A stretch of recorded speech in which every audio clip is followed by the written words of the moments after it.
I'd like to call this Saline City Council meeting to order. If you'd please rise and join us for the Pledge of Allegiance. I pledge allegiance to the flag of the United States of America and to the republic for which it stands, one nation under God, indivisible, with liberty and justice for all.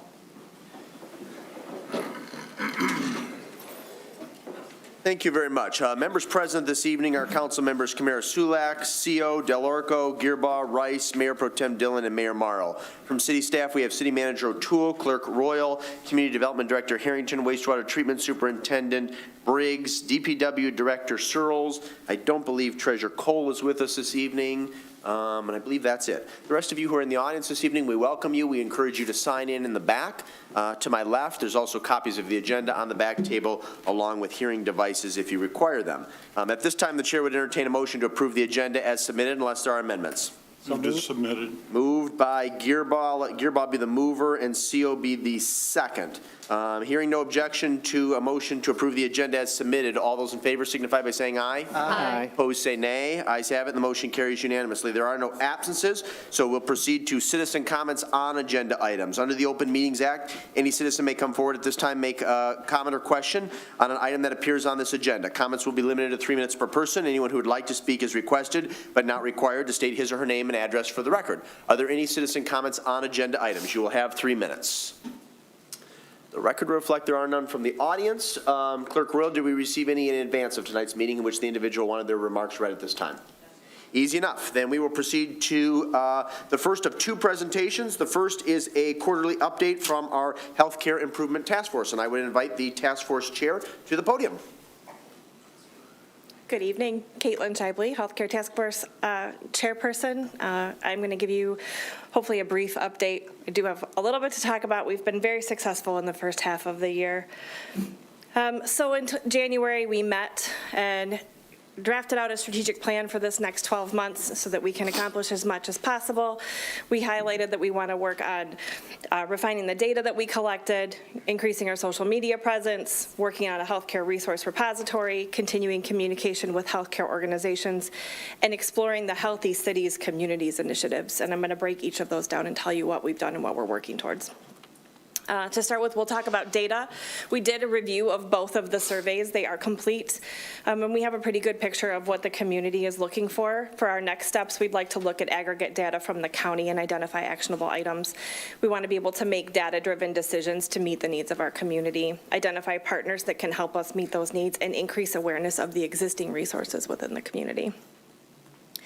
Social media, the work group has developed a form for the task force to use to request a social media post. That way it's all filtering into that small work group, and they'll focus on getting those posts out. The intern group developed a logo to create a branding across all 3 social media channels.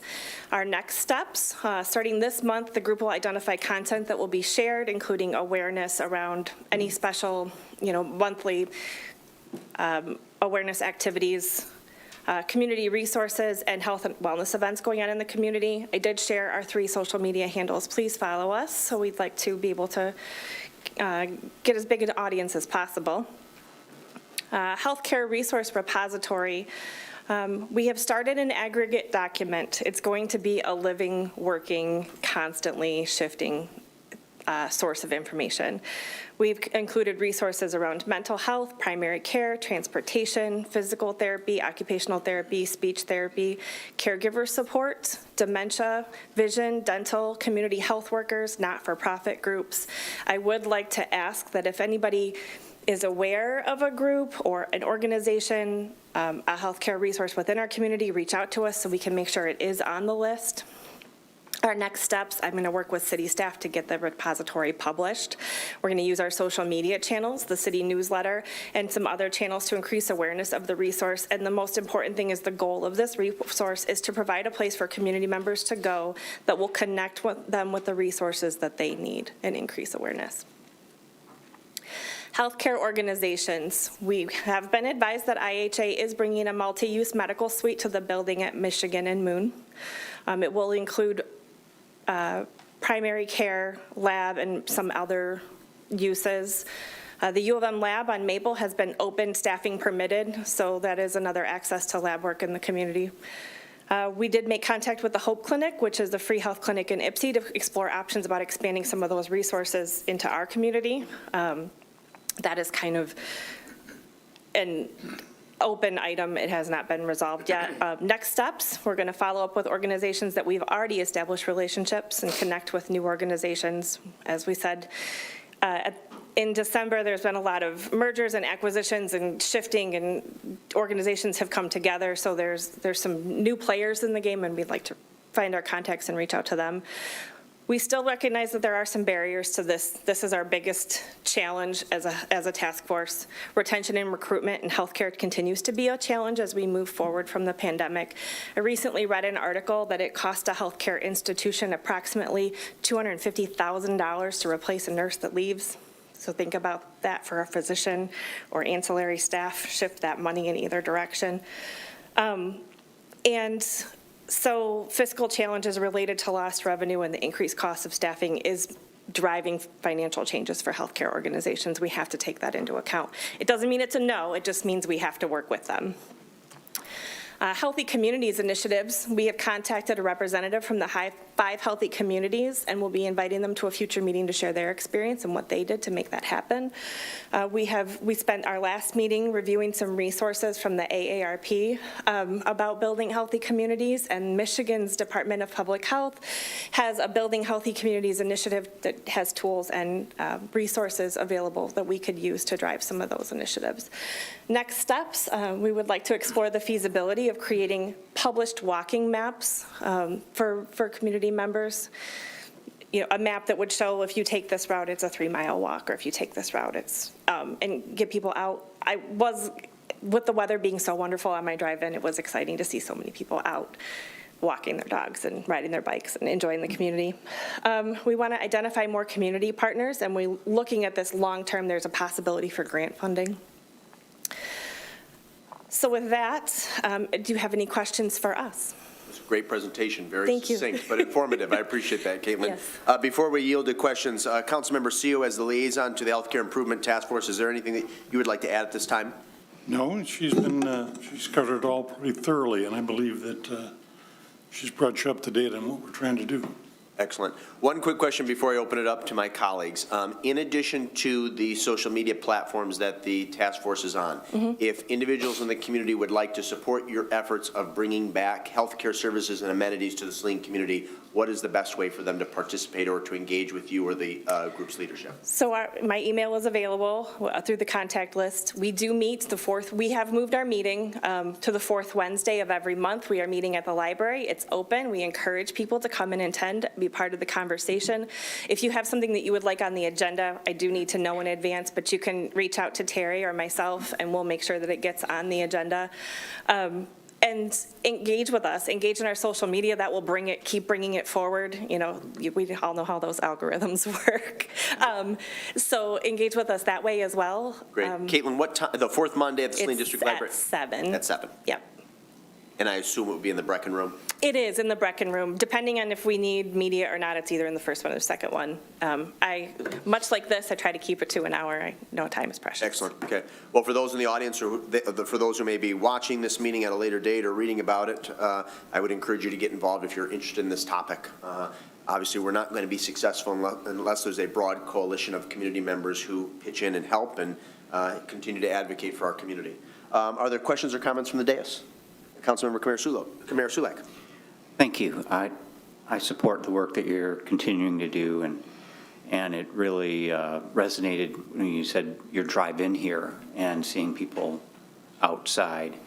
And so with the walking paths, could you go into that a little bit more? Because that would really help people know where they can go, and can they make it 2 miles there and 2 miles back, or? Yeah, we want to encourage people to get out and see their city on foot. There's a lot of great things. I know that with all of the new art that's up and published, there is a published map to walk a trail and see all of the art that's up on the buildings, which I think is fantastic. We would like to model that and grow it, whether it's something that's published that they can stop in here or see on our social media, see on the website. You know, if I take this path, it's like you said, a 3-mile walk.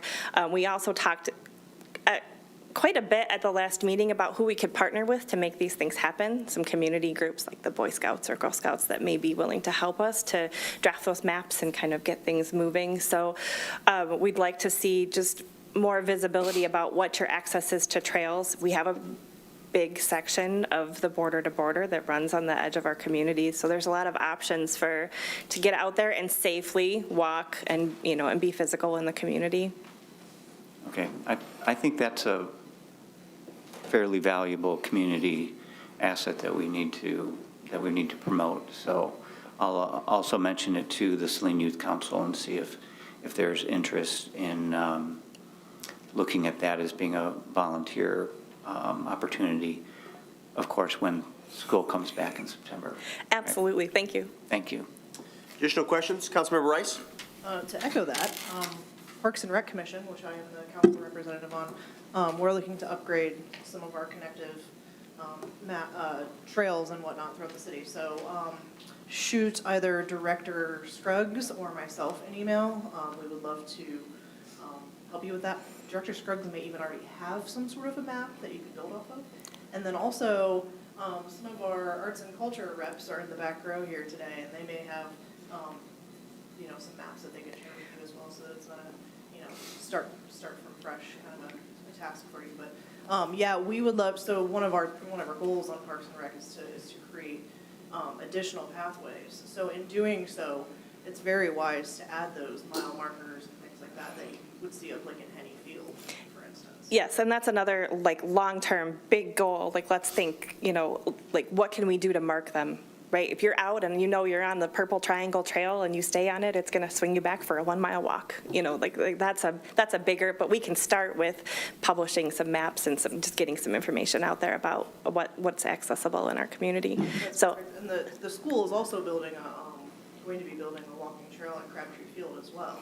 So that will be a big community asset as well. Absolutely, and it's pulling together all of these partnerships that are going to make a project like this be successful and create a long-term resource for our community. Yeah, that's perfect. It's really great timing for that. Yes, as well. thank you. I do have one quick question for you. Yes. Are you working with PR Generalist Massey with your social media and things like that? We will be. Okay, perfect.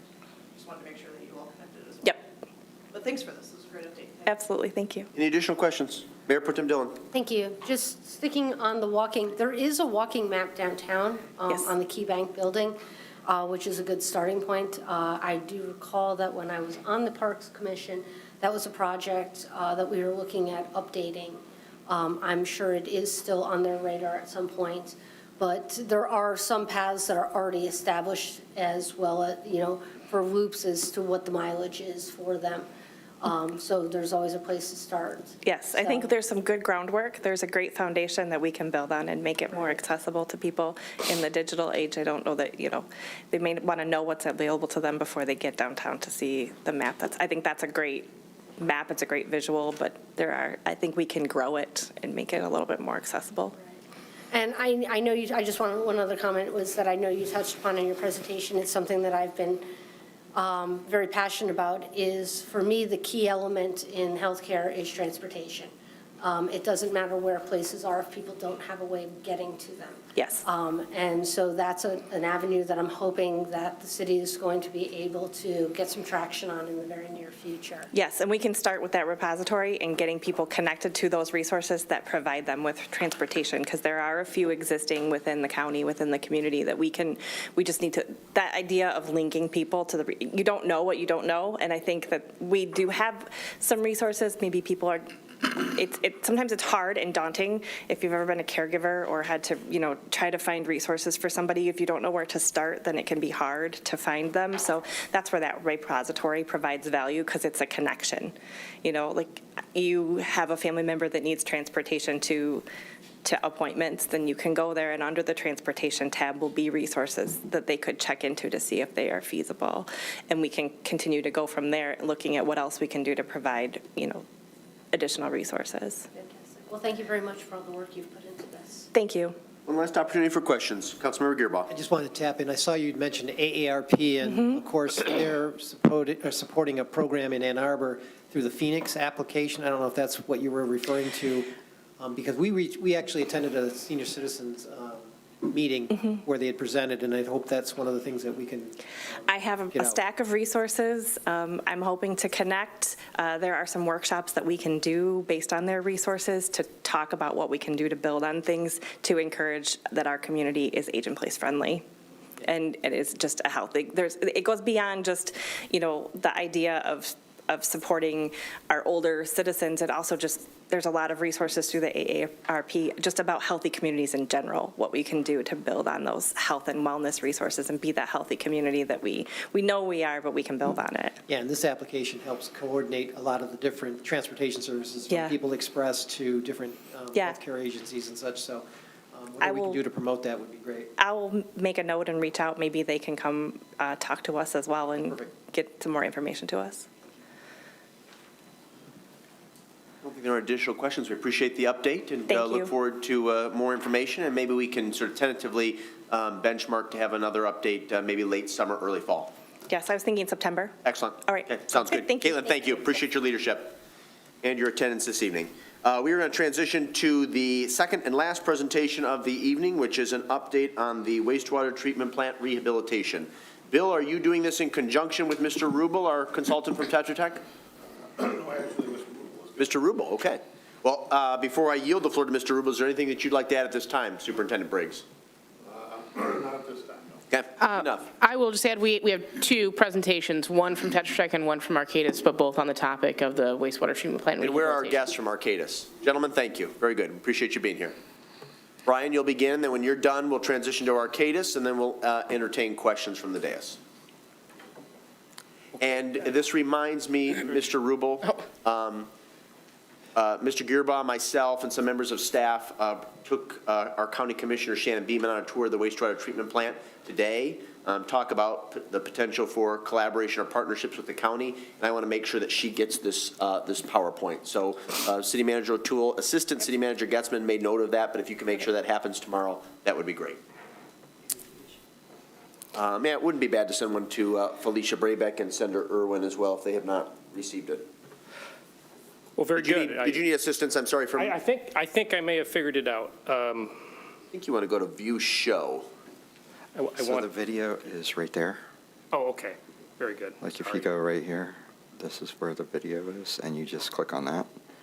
And then this is the slideshow. Okay, I can handle that.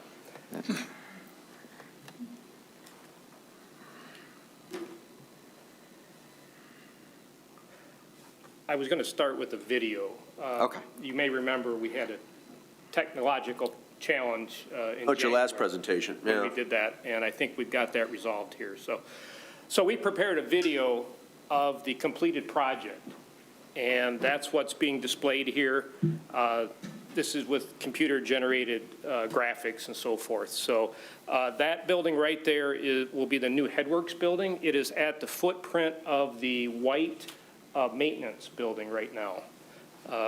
This will have mechanical screens in it. The maintenance building then will be relocated and improved. This is the new primary clarifier. It will be covered for odor control and have an extensive number of hatches to facilitate maintenance of that. This is the storage building, will be greatly improved over what you have. This is the storage tank. Right now, it is selected to be green in color. That is the aeration and the blower building. So that's the heart of the biological process. There will be solar panels bid in the project, depicted in the northeast corner of the site. So again, the blower and the solids building here, there will be new blowers inside this building. This will also be where the screw press will be to process biosolids. And there will be a third secondary clarifier in the very northeast corner of the project. Again, this is the aeration tanks, plural, piping to supply air to the biological process. And this is just an aerial view of the completed project. Very nice. And I'll go through those in a little bit more detail here on the PowerPoint.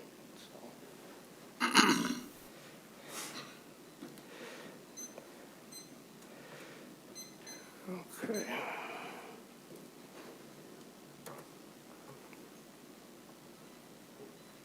Just be a second here.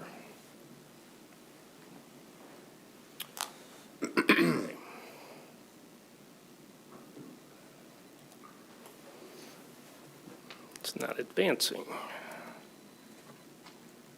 Here we go. All right, so I'll have a few words about the completed design.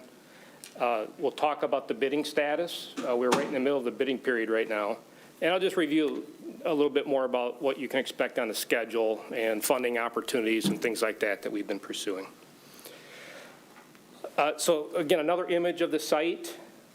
If you're familiar with it, you'll see some new features. If you're not familiar with it, it may not be perfectly clear. I remember we got that question last time. So the next slide, I've highlighted all the new things that are popping up, and that's in yellow. So everything in yellow is new. We talked about and I'll go through most of these one by one. We've talked about the Headworks building, the wet weather storage tank. But in addition to that yellow, there is something going on in almost every building here. The administration building, there's a new roof. There's some demolition of old equipment occurring there. Even the clarifiers, the covered clarifiers, we're putting more hatches in there to facilitate operation and maintenance of that. So if I truly shaded everything in yellow going on here, this would look like a very yellow graphic. And it already does look like a yellow graphic. So again, the new Headworks building, there will be mechanical screens. They will be automated cleaning. Those screenings will be brought to the surface, stored in a dumpster, which then will be picked up, say, once a week and removed. That's a very odorous building, so that little Tin Man hat there is an odor control device. It's like a mini bioscrubber? It's actually a carbon scrubber, but Yeah. yes, it's a scrubber. Existing carbon scrubber. There are skylights on that building to facilitate the removal of those screens in the future. So those screens are very large. If something were to happen, they needed service, the skylight can be removed and the equipment removed through the skylight. So there's also new pumps in that building. So you'll have a whole new influent pump station as well, which will be very good. Much easier to maintain the pumps that will be put in there. The storage building will greatly facilitate maintenance at the facility. You'll have 3 truck bays. It's nominally heated, so it can be manned year-round and worked in the wintertime. The primary clarifier, again, many hatches around the perimeter so that staff can look inside to make sure that it is functioning the way it should be functioning. Clean weirs and so forth. Right now, you probably have 8 or 9 hatches. I think we've almost doubled those number of hatches. Wet weather storage tanks, very important to control the peak flow coming into the plant. That's what has caused some operational concerns at the plant and effluent concerns. So during those storms, now we've given that water a place to go, and it will be that tank. Again, part of that tank is below ground, part of it is above ground. And this is a view, I showed this view last time from Monroe Street, or the backyards of the homes in Monroe Street. We've done our best to put landscaping around the tank to buffer that image as best we can. The blower building and the aeration tank, that's what's taking the place of the RBCs. So that's the biological process. That's really the heartbeat of that treatment plant. Again, the blower, the equipment's all inside the building. It provides oxygen then to the wastewater, which stimulates the biology of occurring and breaking down that waste. The right side of this building is where the biosolids pressing will occur for processing the biosolids. So we're going to convert from taking that out as a liquid to pressing it and then taking out as, I'll call it a semi-solid in dumpster-like form. The new secondary clarifier is in the northeast corner of the plant. We just need that for capacity and allow you to grow. So those are some of the highlights of what's going on there. We're also replacing the digester cover and many other things, the roof of the admin building, demolition, some restroom improvements that were requested last time as well inside the admin building. And that's the first bullet. The other thing that did change, and I hinted at that when we met last time, is the construction schedule. We were still gathering data on supply chain concerns, and although it looked, if everything went perfect, we may have been able to complete it at the very end of 2025. We just felt we would get more favorable bids, less issues if we gave the contractors until mid-2026 to finish the project. So that is where the bid documents stand now. You asked about staff engagement last time. We've had 3 very thorough reviews, submittals and subsequent reviews of the documents. So your staff have had 3 opportunities to really look at it in great detail. But you know, the real heart of engaging with your staff were 12 different progress meetings we had. Twice a month for 6 months we met, we shared ideas, we discussed equipment selection, and made decisions on what those bid documents would look like. And we talked last time, we did make a few field visits along the way to look at a few pieces of equipment that we thought would help shape the thoughts and the vision for your facility. The bid documents themselves are right there. Just out of curiosity, there's 350 unique sheets that describe that work. There's 1,800 pages of specifications for the equipment in that. It is an extremely thorough set of documents. I've got 2 sets of each. Those are not duplicates. Those are actually, each sheet there is unique. And I'm pleased to report that all of that has been approved by Michigan Eagle. So we've got our permits in hand, and we have the green light to proceed. Just to remind you a little bit, when we met a year ago in this room and applied for the loan, we broke it into 2 phases. The first phase was $62 million. The second phase was 19.6. These bid documents include some of the second phase. Staff had requested that we at least get pricing on some of that, see where we are. Prices, as everybody knows, are not decreasing these days. They're just going up. So the bid that we are going to receive will have some of phase 2 elements in it. To offset that, to at least manage that, I should say, we do have some of that as alternates. That is, they're very easy items that we can mostly subtract if, in fact, costs, we're not able to afford the whole thing. So it will give us some flexibility here as we receive the bids later this month. So funding update, we're right on track with SRF. We've met every deadline. In fact, many times we were several weeks before the deadlines. You have $6.2 million kind of earmarked as forgiveness of your loan, which is essentially a grant. We did apply for this $1.5 million Michigan high water grant to control wet weather issues. We have not heard back from that. Nobody has heard back yet on that grant. I think the manager shared this with you. You're in pretty good standing for the federal earmark process. All 3 of your federal elected officials have supported some sort of a grant for you, 2 at $5 million and 1 at $1 million. And we think the $1 million was just posturing. If the other 2 have you in at a large number, he would put you in at a small number and put other communities in the state at higher numbers so that you can maximize the amount that goes throughout the whole state. So that what happens with that is the committees are meeting in May and June. They will come out of that with a decision, and they will rectify differences of dollars requested. I believe, if I'm not mistaken, they're all at 5 now, are they not? I don't know that Peters has increased his to 5. Oh, okay. I may be mistaken. I thought they were all at 5, but you could be right.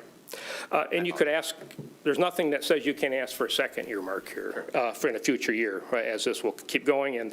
And the good news is, again, you've got support at the state level for a few $1 million, as I understand it, being requested. So hopefully a little bit here and there adds up to a lot. Just briefly about some of the controls, I'll say, in the documents. We've pre-purchased a clarifier mechanism so we can get that started quickly here this fall.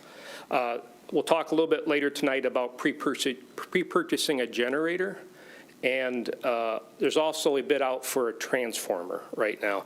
The sole purpose of those was they have very, very long lead times to get them ordered now so that they aren't holding up the rest of the project at the end. I talked about just pushing the completion date back to the summer of 2026. There are liquidated damages in the contract if the contractor runs long. We had discussion about that. I believe they are both meaningful and fair. Meaningful to get their attention, but not so much that it would discourage anybody from pursuing the project. We've got alternates in the bids. And I've spent a tremendous amount of time recruiting contractors. This isn't the old days where you would post an ad in the newspaper and get 12 bids. Contractors are very busy. There's lots of money and projects out there. I will go through it in a second, but we've spent a tremendous amount of time recruiting good contractors to this project. Here are some of the specifics. We had a meeting in this room in January, just as a precursor, just an interest type of meeting to tell everybody this was out here and coming. I stayed in touch with those contractors every month until we advertised for bid. As we got closer to the May advertisement, I had the contractors actually come to my office, and I sat down and I showed them a preview of the drawings and the specifications. And felt very, very good that that attracted attention. I actually had 8 contractors that wanted to come in and look at those. I'll come back to where we are with that in a second. So again, some of the schedule, we advertised May 12th. May 25th, we had a pre-bid meeting. We had 19 attendees.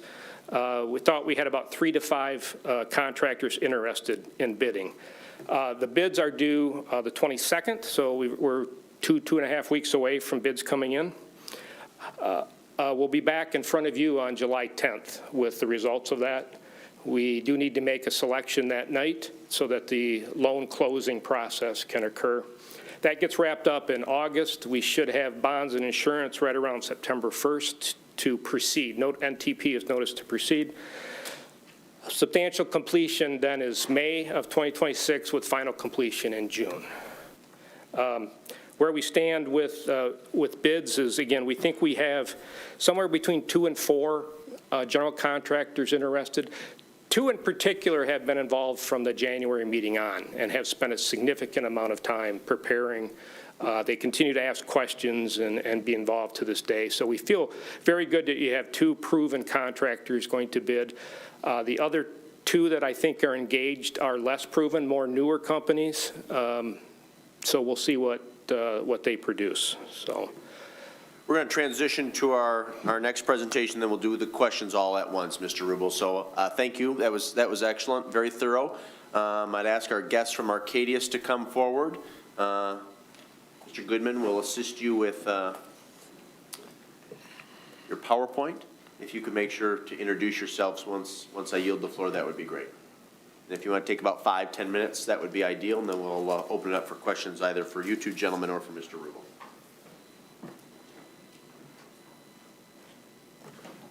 Just hit the space bar.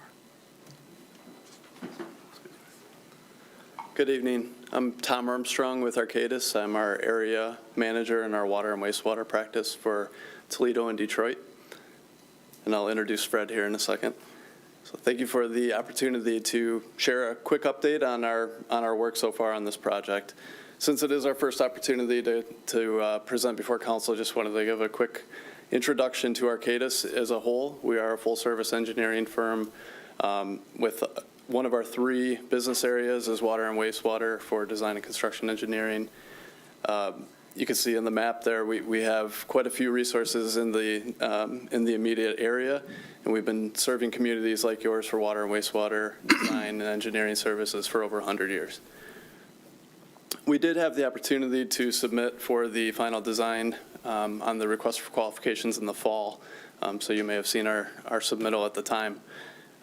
Ultimately, we were able to propose on a kind of a complementary engineering services to Brian Tetra Tech's team for some owner's representative services. Part of that service was to provide some of the technical reviews. As Brian presented, there were a 30, 60, and 90% detailed design submittal, quite extensive set of documents. With the aggressive schedule, I think that was part of the city's vision to provide additional resources, additional technical eyes to provide technical reviews of each of the disciplines, as well as looking for through the documents on behalf of the plant staff from an operator and maintenance perspective. So definitely try to focus on maintaining those project schedules and advocating for the plant staff. Fred was also able to participate in those design progress meetings throughout. So introduce Fred Simmons. Hi, my name is Fred Simmons. I'm with Arcadis. I live local to the Saline area. Been with Arcadis for about 12 years as a technical design lead for water, wastewater projects. Were you done here with this one? Yep. Okay. So in addition to the review with what Tom mentioned that we provided for the service, we also looked at some operational assistance too to help start to become the advocate for the plant staff, take a look at the plant from a day-to-day operation, knowing that the existing plant's got to stay in operation for at least the next 3 years. So part of what we did, the very first one was we started with the plant assessment. We had a group of our staff come out to the site. Towards the end of January, we were out here for a couple days, met with the staff, went around to each of the buildings, each of the processes, and started to kind of take a look at what was happening. Are there any kind of, I guess what you would say, are any kind of pain points with what the staff is kind of dealing with? Are they spending extra amount of time working on operations where they could potentially take a look at it? We're trying to streamline some of the operations and alleviate some of their stress and some of their time. So within those 2 visits, I was there for the first one. The second day, we had a couple of gentlemen attend the site who are our operations specialists. They talked with the staff, they walked around, and they compiled a list and developed a summary of each of the wastewater treatment processes, some of the issues, some of their pain points that they were noticing. We've got a pretty extensive list that we have shared with your team that we've been working with the plant staff and with the city on to kind of review them and start to try to address them. Move some things up into the more of the critical path items. As said, there are some items that needed to be addressed to kind of help streamline some of the operations. When we were out there, one of the things that we noted too when we were out there was the grit removal system. Right away talked with the plant staff, it was not operating per spec. Started engaging the plant staff a little bit more, talking with them, trying to figure out some of the issues with it, with a little bit more dialogue back and forth, working with one of the operators in general. He was able to troubleshoot, correct the issues, and now it's working within spec. It's working a lot more automated, so it's one less item that they have to go out there and routinely try to, I guess, address and spend extra time on. In the next slide, there's a couple other items that we moved in the critical path items for more of the discussion. The other item, too, that we were taking a look at with the staff are standard operating procedures, the SOPs. This is working with the plant staff to develop these where they're needed. So if there is missing some, if there's some gaps missing, this is a really good way to kind of standardize some of the operations and sort of contain all the knowledge that each of the operators do have, and then they can all work together and be on the same page as moving through. And as new staff come on, it's a little bit easier to bring them up to speed in a standardized approach. And again, like stated here, it's a standardized for routine tasks, which will be beneficial moving forward once the plant is upgraded, and then it'll be a smoother transition with the new processes online. So as mentioned previously, once we went around to each one of the processes throughout the plant, the one common theme that we were hearing a lot from the operators and from the superintendent was the screening issues at the influent for the headworks. It's something that has been discussed, I'm pretty sure here. I think I've been in attendance for some of the meetings to listen to it. Anything through the collection system ultimately ends up in the headworks, and then if it's not removed at the headworks, it will make its way throughout the plant. Right now, what they existing have is a 3-inch by 3-inch bar rack. It has to be manually raked, so it's a little bit extra time for the operators to go out there, maintain it. If there's any issues, or if it starts to kind of get clogged up, water levels start to rise, it's extra time that they have to spend cleaning this. But also, too, the size of it's a 3x3, so pretty much most things that are getting flushed are going to make it through the screen and then throughout the plant. So talking with some of the staff, one in general, one of the staff members identified a location that he's been mentioning previously to see if they can get a screen installed there. We pulled in the local rep for a reputable manufacturer, one that's actually part of the project or that came out to the site previously for the upgraded. And then, as you see on the screen, there's one that we're proposing right now. It's a dual auger system screen. This is just for the interim right now, knowing that the plant's got to stay in operation for the next 3 years, at wherever long it's going to be with the issues with supply chain. So what we want to do is install a screen. It's a finer screen. It's a 3/4-inch screen. It's going to handle most of your daily flows. Anything above that, it will pass through it. But it's a trade-off that we're trying to address right now to capture as much as we can for your day-to-day flows coming through the system. We're working back and forth, getting some drawings together with the manufacturer, working with the superintendent as well, along with the other members of the city as well. So that's one of the issues that we have identified, working with plant staff, and something that we're trying to fast-track moving through. And it's something that we'll probably come back and revisit again once we have things a little bit more I guess, defined where we're at right now. The second one from the critical path is the secondary waste sludge pump. The existing one, based on conversations with all the operators with the superintendent, is it seems to be pretty undersized.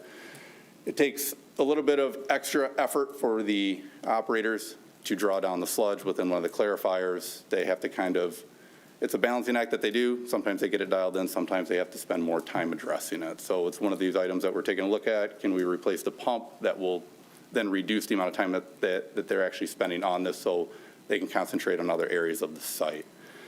So these are the two main items that we're taking a look at. We're going through the list. We have a couple more that we're working with the plant staff on, and we're going to continue to develop these as we move through. But following the review of the design and then the plan assessment and then working through a couple of these items right here. This is where we're at the moment. And that's it. So definitely appreciate it. Very good, gentlemen. Thank you. Mr. Rubel, I'd ask that you join our guests at the podium in the event that there are questions best addressed by you. Mr. Briggs, is there anything that you'd like to add at this time? Not really. We are in the process of trying to move the dual auger system forward. So we're working on getting the Part 41 permit for that. As soon as we get that going, it'll start the clock, hopefully speed that process up. Very good. City Manager O'Toole, anything you'd like to add at this time? I'll just note that in addition to what was highlighted here, Arcadis has been working with staff on a few other risk mitigation items. We just wanted to highlight the ones that we expect to come before you in the future and really focus on brevity because obviously 2 presentations back-to-back is a long time. Thank you. And Mr. Gearbaugh is the liaison to our wastewater, water ad hoc committee. I know these are issues that have been discussed at some of your recent meetings. Is there anything you'd like to add before we open up for questions? I think the real concern we were talking about was making sure that we had this evaluation of our plans so that we, as an owner representative, feel that we've had enough review of this and concerns. And I think there'll be other questions that I think our council members will have that probably will be addressed at this point in time. The auger one, which Mr. Briggs mentioned today when we had our tour, I think is going to be one of those significant interim improvements that will address the problems that we've had with those, as you said, the rags and the wipes and everything that gets in there that causes the real issue with the balance of the system and everything. But at this point, yeah, we're looking forward to move forward on this. Thank you, gentlemen, for your help. Very good. Because we have a rather robust agenda this evening and a closed session, I'm going to limit everybody. I'm going to give everybody an opportunity to ask questions and to raise concerns. I would, to echo the city manager's sentiment, I would ask that you exercise brevity and just get to your questions. And please indicate whether our questions are for our guests from Arcadis or for Mr. Rubel from Tetra Tech. I'm going to start to my left with Councilmember Rice and end with Councilmember Kamara-Sulak, and you will have 5 minutes. And Ms. Rice, you may begin now. This question is for our colleague from Tetra Tech. You had built into your plan some additional sort of advocacy and lobbying type work up on Capitol Hill, or is there still additional work that you all are doing in addition to what we've already sort of received word of from our representation?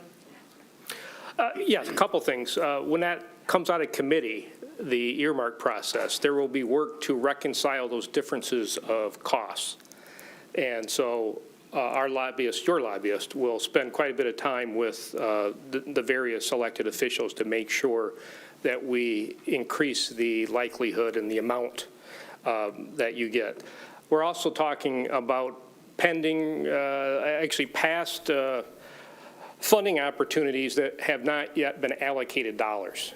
For instance, the solar feature, there are municipal grants written to be provided, but there are no dollars yet allocated to those and rules written. So they are watching that on your behalf. Okay. Hope that answers your question. Yeah, it did. Thank you. I just want to reaffirm that those are not the only dollar amounts that we're reaching toward. There are other pots of money out there, and you're working towards those still. I have a bi-weekly call with them on your behalf for that very purpose.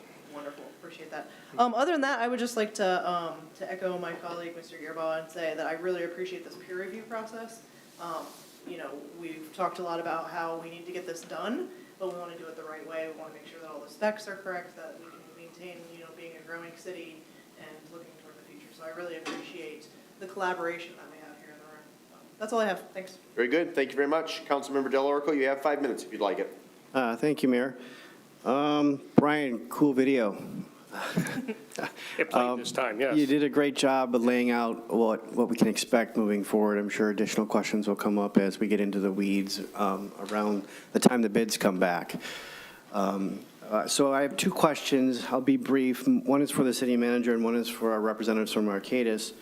So there looks like some pretty extensive and potentially costly interim fixes budgeted for actually planned. So my question is, are those budgeted into the SRF process, or are we going to need to find funding from the sewer fund to pay those expenses, keeping the plant moving for the next 3 years? So they would likely not be reimbursable through SRF because they're not specifically a part of the SRF plan, but these are items that were conceived while we were going through the FY24 process. We would likely use our reserve replacement fund because they're all tied to equipment. And I know for at least the bar screen rake or the filter, that may potentially have another use elsewhere in our system. Oh, great. Okay. So we have anticipated these costs and they're budgeted for? For the ones we anticipate in FY24, yes. Okay. All right, great. And for I'm sorry, I don't remember your names. I'm Tom. Tom. Fred. Okay, thank you. I see that that the grit removal system is a point of concern for you guys, and it's something that has come up in the past. However, it wasn't earmarked for any type of interim improvements between now and when we start the rehabilitation process. Is this a concern for you, or is it something we can limp along as is until we get to where we need to be? I think it's something that we probably need to get a further update from the operator that Oh. was able to. In front of the microphone. Yeah, gentlemen, if you wouldn't mind. Just in front of the microphone. Yep. Make sure the green light is illuminated at the base. Perfect. So for the grit, it seems that some of the concerns that we did have, the operator who was able to start to troubleshoot it and get it up and running, it seems to be operating fine at the moment. I think I spoke with them a couple weeks ago, and it seemed to be doing pretty good. So that was just something that we wanted it more to operate in a more of a automated manner, and it was more being operated manually. So is that what you mean when you say it wasn't operating to spec, like it needed manual overrides to function properly? Yeah, from our understanding, it was, they would go out there on a set day, turn it on, let it run, and let it do what it needed to do as far as removing the grit from the actual system. Oh. Mr. Briggs, could you address that a little bit? You told me today about how you addressed it. So, yeah, in the meantime, we have, and I think this came before the council, some improvements to the panel for the grit system, and that is scheduled to be installed the week of the 19th.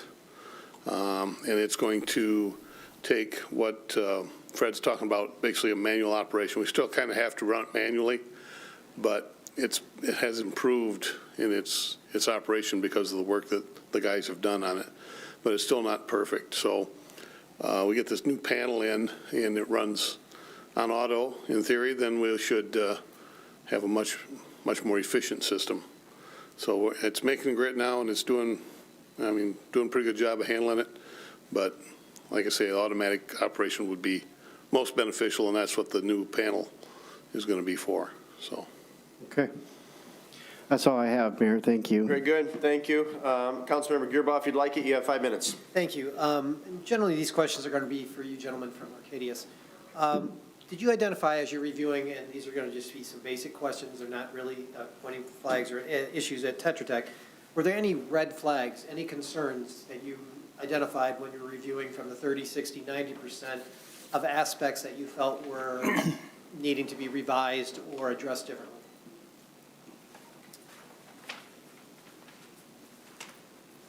I'm trying to recall all of our design submittals. Our intent was to create comments for each discipline on each submittal. As far as red flags, I don't recall there being any red flags that we commented in the 90% submittal on, for instance, that maybe hadn't been addressed. Even in the 30% submittal, I don't know that there were anything that I would categorize as a red flag. Certainly direction shift or pivot suggestions, and we made those comments and worked with Tetra Tech as the engineer of record. They made the final decision on the direction for those, but it was in coordination with the comments. And leading into that, was there any compromise or things that you wanted to incorporate that were recommendations from our staff or engineers that were either addressed or weren't addressed? Probably. But anything major? Yeah, as an engineer of record, you have a vision for the direction of the final design. If another engineer had a suggestion or recommendation, especially recognizing the aggressive schedule, I could understand how it would have been tough to pivot and maybe accept the comment completely in a direction. So I guess from a, I think ultimately as we reviewed the final design, we were satisfied that the final design was sufficient as an engineer of record and didn't have any red flags as you mentioned it. But. And then lastly, do you feel the operational design of this system will achieve what we want it to be in terms of for the next 10 to 20 years, an operational plant that will not only be improved upon, but will be able to be dependable?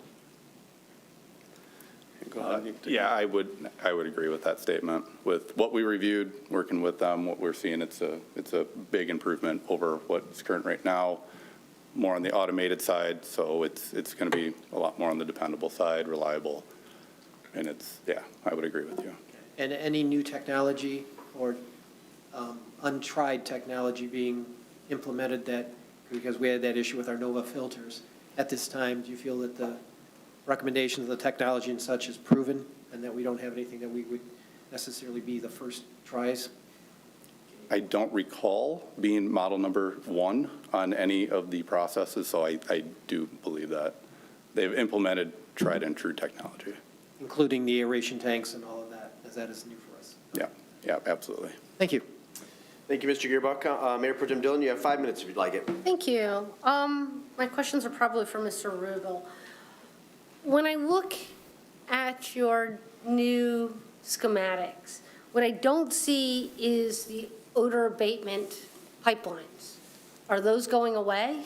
They are not. They need to be there, and they will be used for both existing processes and for instance, the new clarifier, primary clarifier will be connected to the current odor scrubbers. Okay. So the big That will remain. thing will stay, as well as all the pipes going off of it to various locations? That is correct. Okay. The carbon scrubber over by the RBCs will be repurposed in the wet weather storage tank.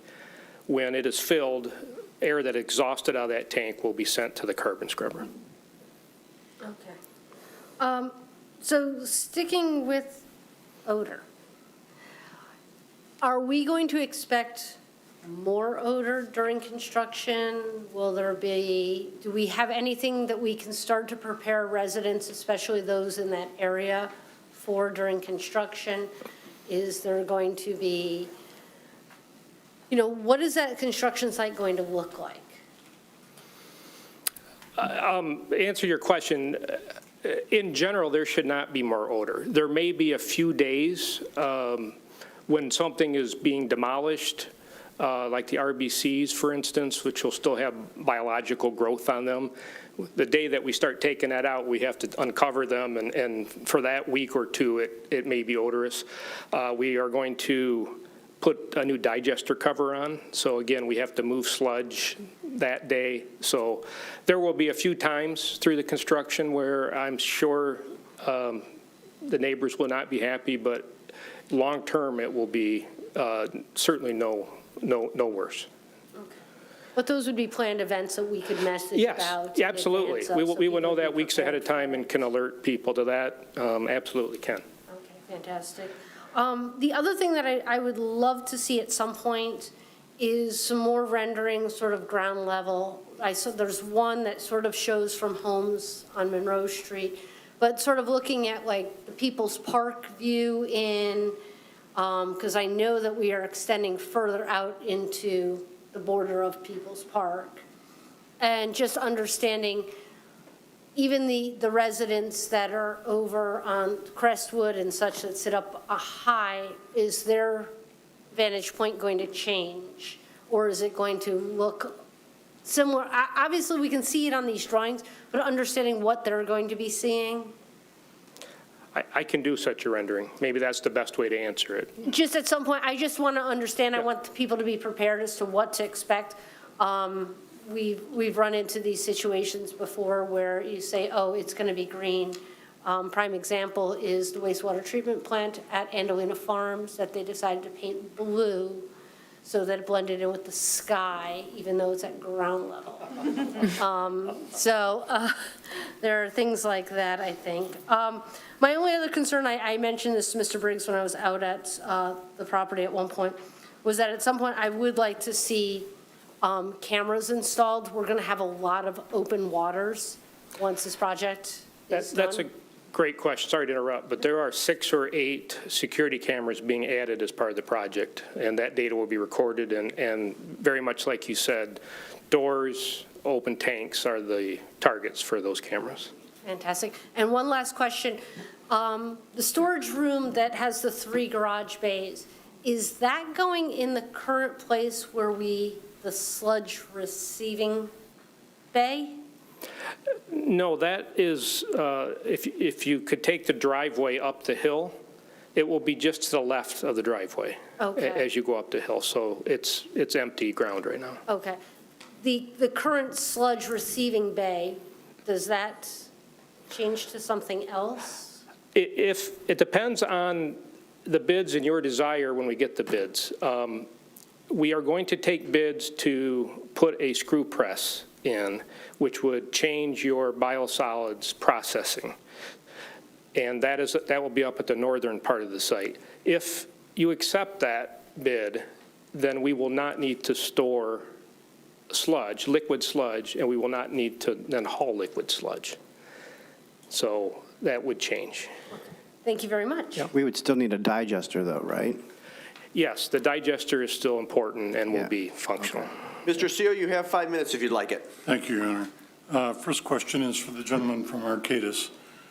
Guys, you mentioned the auger and the second sludge pump. Are those coming right away, or is that just something you highlighted as part of the future process? So for the auger, we're working through some, I guess, more on the final design stages right now, going back and forth with the manufacturer on that. And then as Superintendent Briggs mentioned, working through the Part 41 permit for Eagle. Once we get the information back, comes to council, if it is approved to proceed with it, it's going to be right around a 24 to 26 week lead time after the shop drawing phase. So we're moving forward with it right now, as much of the information we can get, pull together the design, and then going back and forth with manufacturer on lead times right now. Is this auger going to be rag-proof and wipe-proof and all the other things that currently cause trouble in that receiving building? It will do a much better job. So the screen currently right now is a 3x3, 3-inch by 3-inch. This is going to go down to a 3/4 inch. It's the lowest that we can go to maintain the daily flow. It's not going to get down to the 1/4 inch you're going to have in the final Headworks building once the new plant goes online.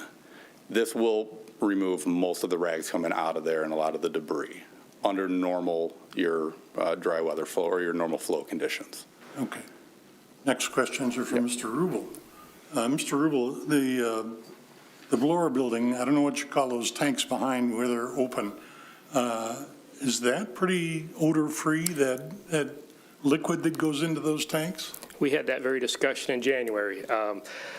It is not a foul odor. It will have a musty odor to it. And I remember when we talked in January, we talked about a plant at the west side of Michigan. I think you may have been familiar with it.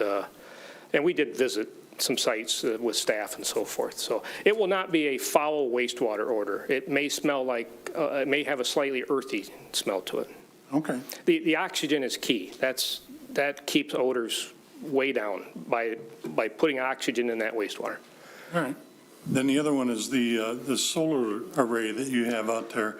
Is that specific to any process for power, or is that just auxiliary power for the overall plant? It's just to put a green footprint on the project more than anything. It will, in fact, feed the blowers, so it will slightly reduce the energy consumption of the blowers. Okay.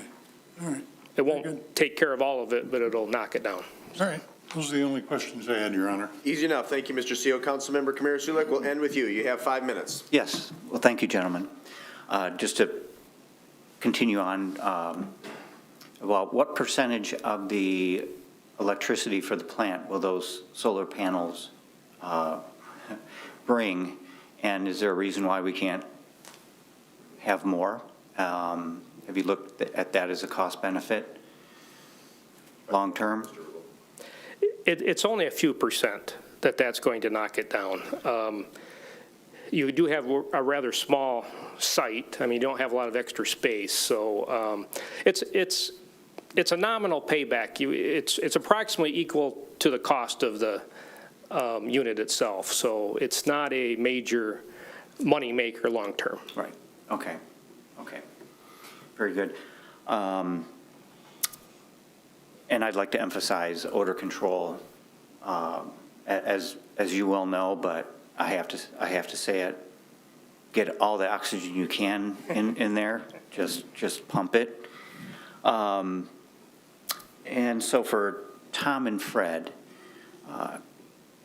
so you're going to be around through the end of the project. So you're going to be looking over things, being, second set of eyes and looking for potential issues, guidance, and also current processes as, until we really start the project. Is that correct? Yes, that's correct. Our current contract is an as-needed contract, and we're certainly here and ready to support in any way that we can. But yeah, that would be the intent, that we could stick around and be able to help complement the services of a construction engineering firm and make sure that things continue to move to the extent that we're able to add that value. Do you anticipate, have you seen any items coming down the pipe that are going to need to be replaced, repaired, just from the times that you've been at the plant? Any signs that, hey, we're going to have more parts or processes that need to be improved? So right now, with the ones that we identified, those are the critical path. I think there's a couple more that we're going to revisit back with the city and with the plant staff as well. There may be a couple here and there that we're trying to identify and move those up. But at the moment, I'm not too sure where we sit as far as being able to definitively say that, yes, this is what's got to get done next. We're going through the list that we've provided. we're going to revisit it and then probably go through another tour of the plant and really take an assessment of it again. Okay. And then that's automatically shared with Tetra Tech? Yeah. Right? Yep. Okay. And you would tell us if there's anything critical or semi-critical? Absolutely. Okay. Yep. I'm hoping that there isn't, but if I ask it, then there's a lesser chance that there will be. And then, from what you have seen, do we have enough staff? Do we have enough city staff for all the new, and their education as we go through this project? Just based on the discussions that we've had, and then also with your staff and your team, it seems you could add another staff or two to it. Okay, but down the line? Down the line, yeah. Down the line, okay.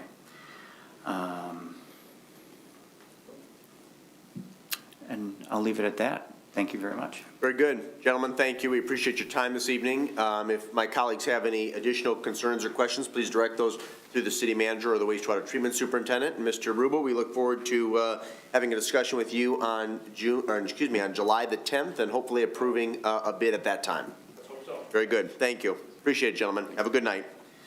We come now to the consent agenda. The following consent agenda will normally be adopted without discussion. However, at the request of any citizen or council member, any item may be removed from the consent agenda for council discussion.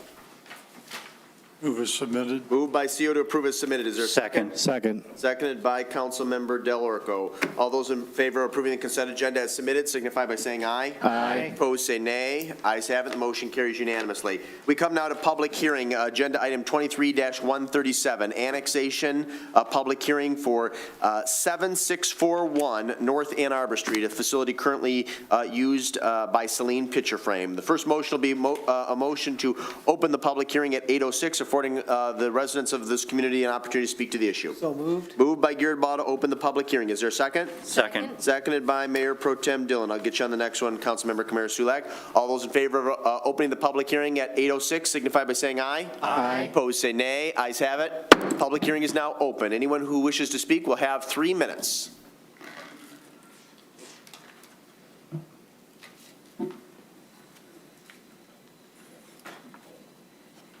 Mary Hess. What I was wondering, if in fact the council moves on this tonight, does it still have to go to the Boundary Commission? Or because everybody's in agreement, is it cut and dried? And then I noticed the next thing, the unfinished Terra Bell Phase 3, Bella Terrace. I have a question on that also. Well, yeah, this is just limited to the annexation of 7641 North Ann Arbor Street. If you, ideally, you should have addressed your questions or concerns about Bella Terrace Phase 3 during the first public hearing, or during the first public comment period, but we would welcome your thoughts at the end of the meeting if you're still here. Right. Thank you so much for your time. Are there additional? And what is our present bond rating for the city? We can address that later. Again, at the moment, we're focused exclusively on the annexation of this property. Are there any additional public comments pertaining to the proposed annexation of a parcel currently in Lodi Township? You will have 3 minutes if you'd like to speak. Let me defer to the city clerk. Do we receive any written comments in advance of tonight's meeting, which the individual wanted their statement read at this time? Easy enough. Then the chair would entertain a motion to close the public hearing at 8:08. So moved. Moved by Gearbaugh. Is there a second? Second. Seconded by Kamara Sulak. All those in favor of closing the public hearing signify by saying aye. Aye. Opposed, say nay. Ayes have it. Public hearing is now closed. The motion on the floor is a motion to acknowledge receipt of the memo from City Manager O'Toole describing certain findings for the reasonableness of the requests under PA 425, Section 124.23. Move to acknowledge. Moved by CO to acknowledge. Is there a second? Second. Seconded by Dillon. I'll get you on the next one, Mr. Gearbaugh. City Manager O'Toole, will you talk a little bit about the process, address next steps, and if you could also comment to Mrs. Hess's question about whether this will need to go to the Boundary Commission. Well, first and foremost, no, this would not need to go to the Boundary Commission. So we are pursuing this annexation through a mutual agreement of the two jurisdictions, Lodi Township and the City of Saline, using Public Act 425, which allows for revenue sharing over a period of time in exchange for the mutual transfer of a parcel. This parcel was brought to us at request of the private property owners, and it is only that parcel that is being considered. So that makes it kind of unique and a perfect fit for a 425 agreement. This process, this public hearing, is an opportunity for us to consider the reasonableness of the request. In my memo, you'll note that I identify several instances of reasonableness and proof to support acceptance of the request across all three specific areas that the Public Act calls for. What will happen now is there's a referendum period. If for some reason the property owners wanted to pull back the request, they could do so during that referendum period, or there's an opportunity, I don't know exactly how much percent of the voters, but some percentage of the voters of the full district would need to enact that referendum to require this to then go to a ballot initiative. Highly unlikely to occur when you have a single standing property like this, but that opportunity does exist.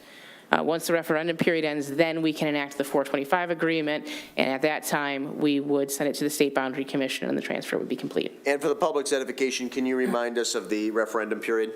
I believe it's 30 days, though there's an attorney in the room, so he might know off the top of his head. Yeah, nailed it. I believe that's correct. So we would be considering this at likely our second meeting in July, first meeting in August. We have to wait for the referendum period for the township to end, and unfortunately, the township did not get this public hearing scheduled for their meeting tomorrow, so we will wait for their public hearing, which will likely be their July meeting. Okay, so August then. Yes. Okay, very good. Are there questions from the dais? Any comments on the motion before we proceed to vote? I do want to acknowledge the property owner and petitioners that are here this evening. We appreciate your time and patience, and look forward to continuing to move this process forward. Mr. Gearbaugh, do you have some brief comments before we vote? No, I'm looking forward for this. I think we've seen these issues, especially with the other islands, and at this time, whatever we can do to make the property owners satisfied with this, I think it's a great benefit for the city, and it helps address some of the issues that we've had for the last many decades in terms of providing services to these properties, and as recent, the benefit they're receiving from not having to pay triple water rates anymore, that it's time to clean up these individuals. I did have one question. As we talk about the 425 and the terms of it, is there ability to reduce that from whatever is recommended if a single lump payment is paid? I did inquire with the township if they'd be willing to take a lump sum payment instead of the obligation of paying over many years, and there did not appear to be interest. They did note that they would at least be discussing the item at their meeting tomorrow. So if I'm able, I do plan to attend. I'm sure that the petitioners will be in attendance as well.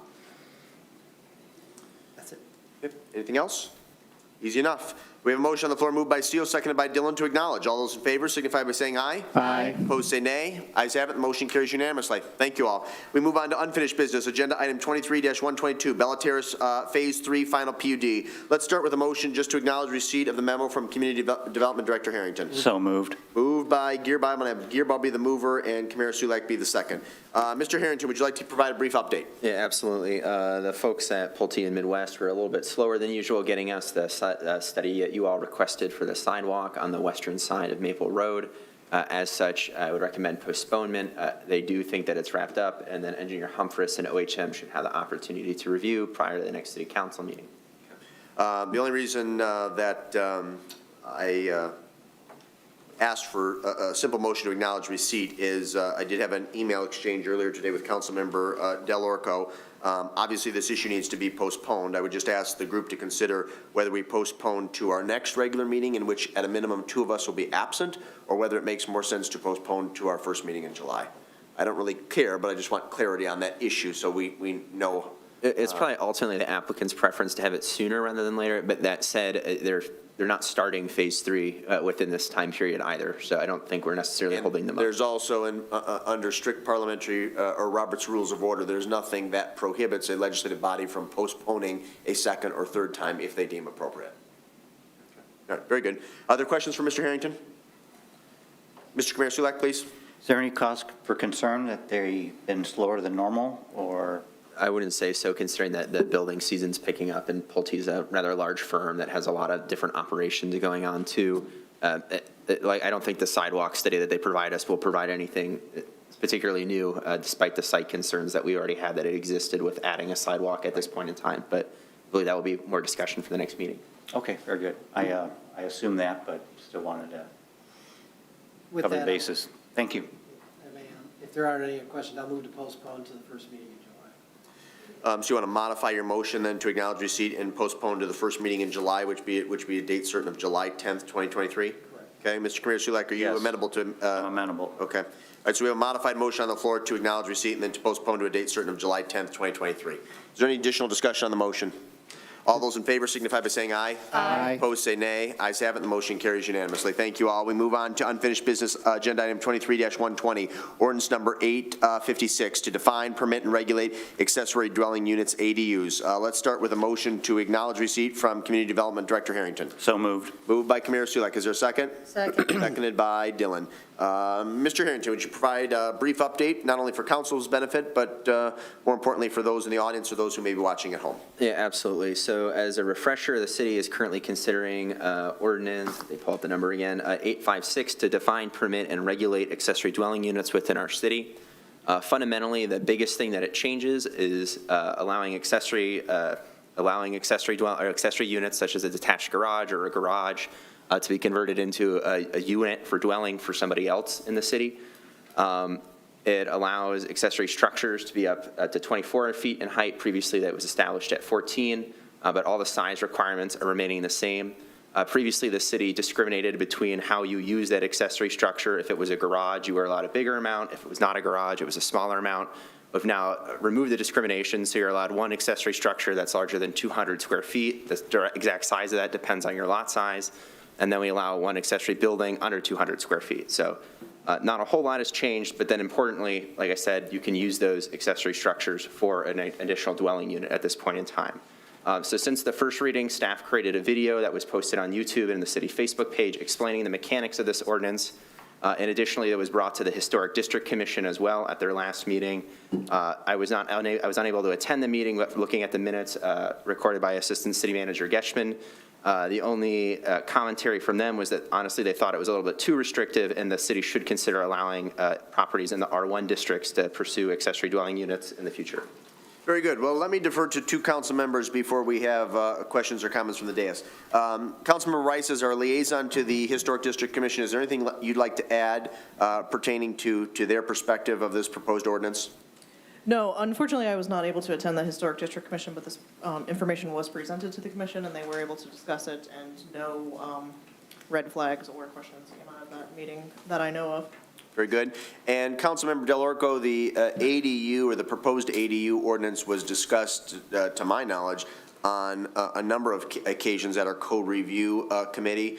Is there anything you'd like to add? I know you just or shared a perspective at a previous meeting, but we'd welcome additional thoughts at this time. Yeah, I don't have anything additional to add from my comments at the first reading of the ordinance. I do have a prepared statement I'd like to make. I need to state publicly for the record that I currently reside at 205 West Henry Street, a property situated in the Historic District in the city of Saline with an R2 zoning designation.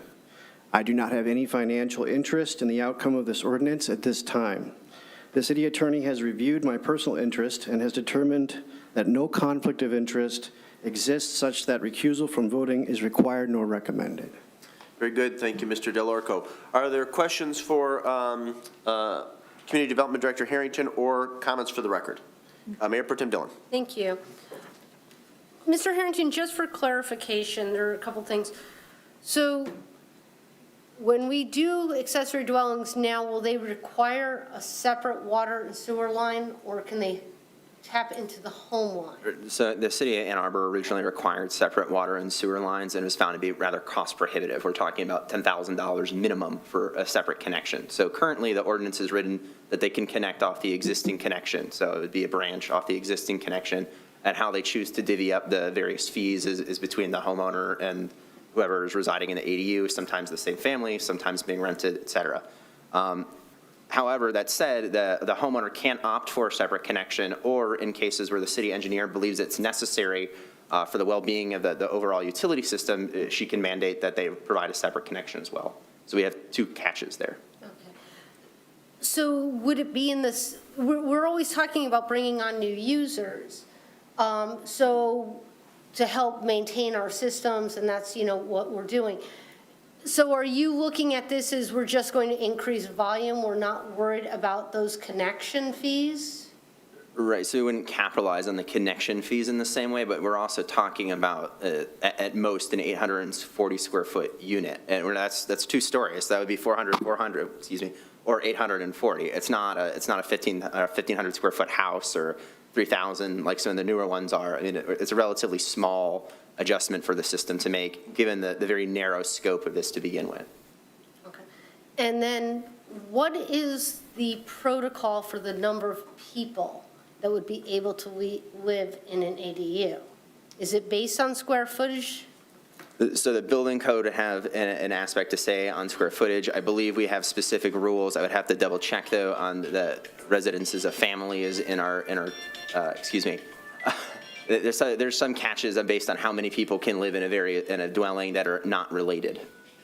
Okay. Because generally these are going to be considered a 1-bedroom. So are we going by head count, or we're going by square footage? So that we don't have a hard and fast rule on the number of people that could, legally speaking, live in here, because if they're related, there's a whole different set of regulations. So if a family chose to move into one, it would be different than 4 separate individuals choosing to live in one. But because of the rental inspections, because of the rules surrounding renting your property, which many of these would be, and because of building code that requires minimum floor area, I don't imagine we would have 15 people living in an 840 square foot ADU. Okay. I just want to make sure that that's the case. The other thing that is a big sticking point for me is that these will not be used as short-term rentals. Because, I mean, there's a whole issue about short-term rentals, and it was my understanding that this was to create to diversify our housing stock and to bring people in. If it's going to be used as, quasi-hotel space, it's not bringing people into our community that are going to be using it as living housing. It's going to be, i.e., short-term rentals. And I want to understand what we are doing about that, because I don't think that that's checking the box of what the spirit of this plan was. Right. I would say the city of Saline currently has no short-term rental policy, period. We don't regulate them. We don't prohibit them.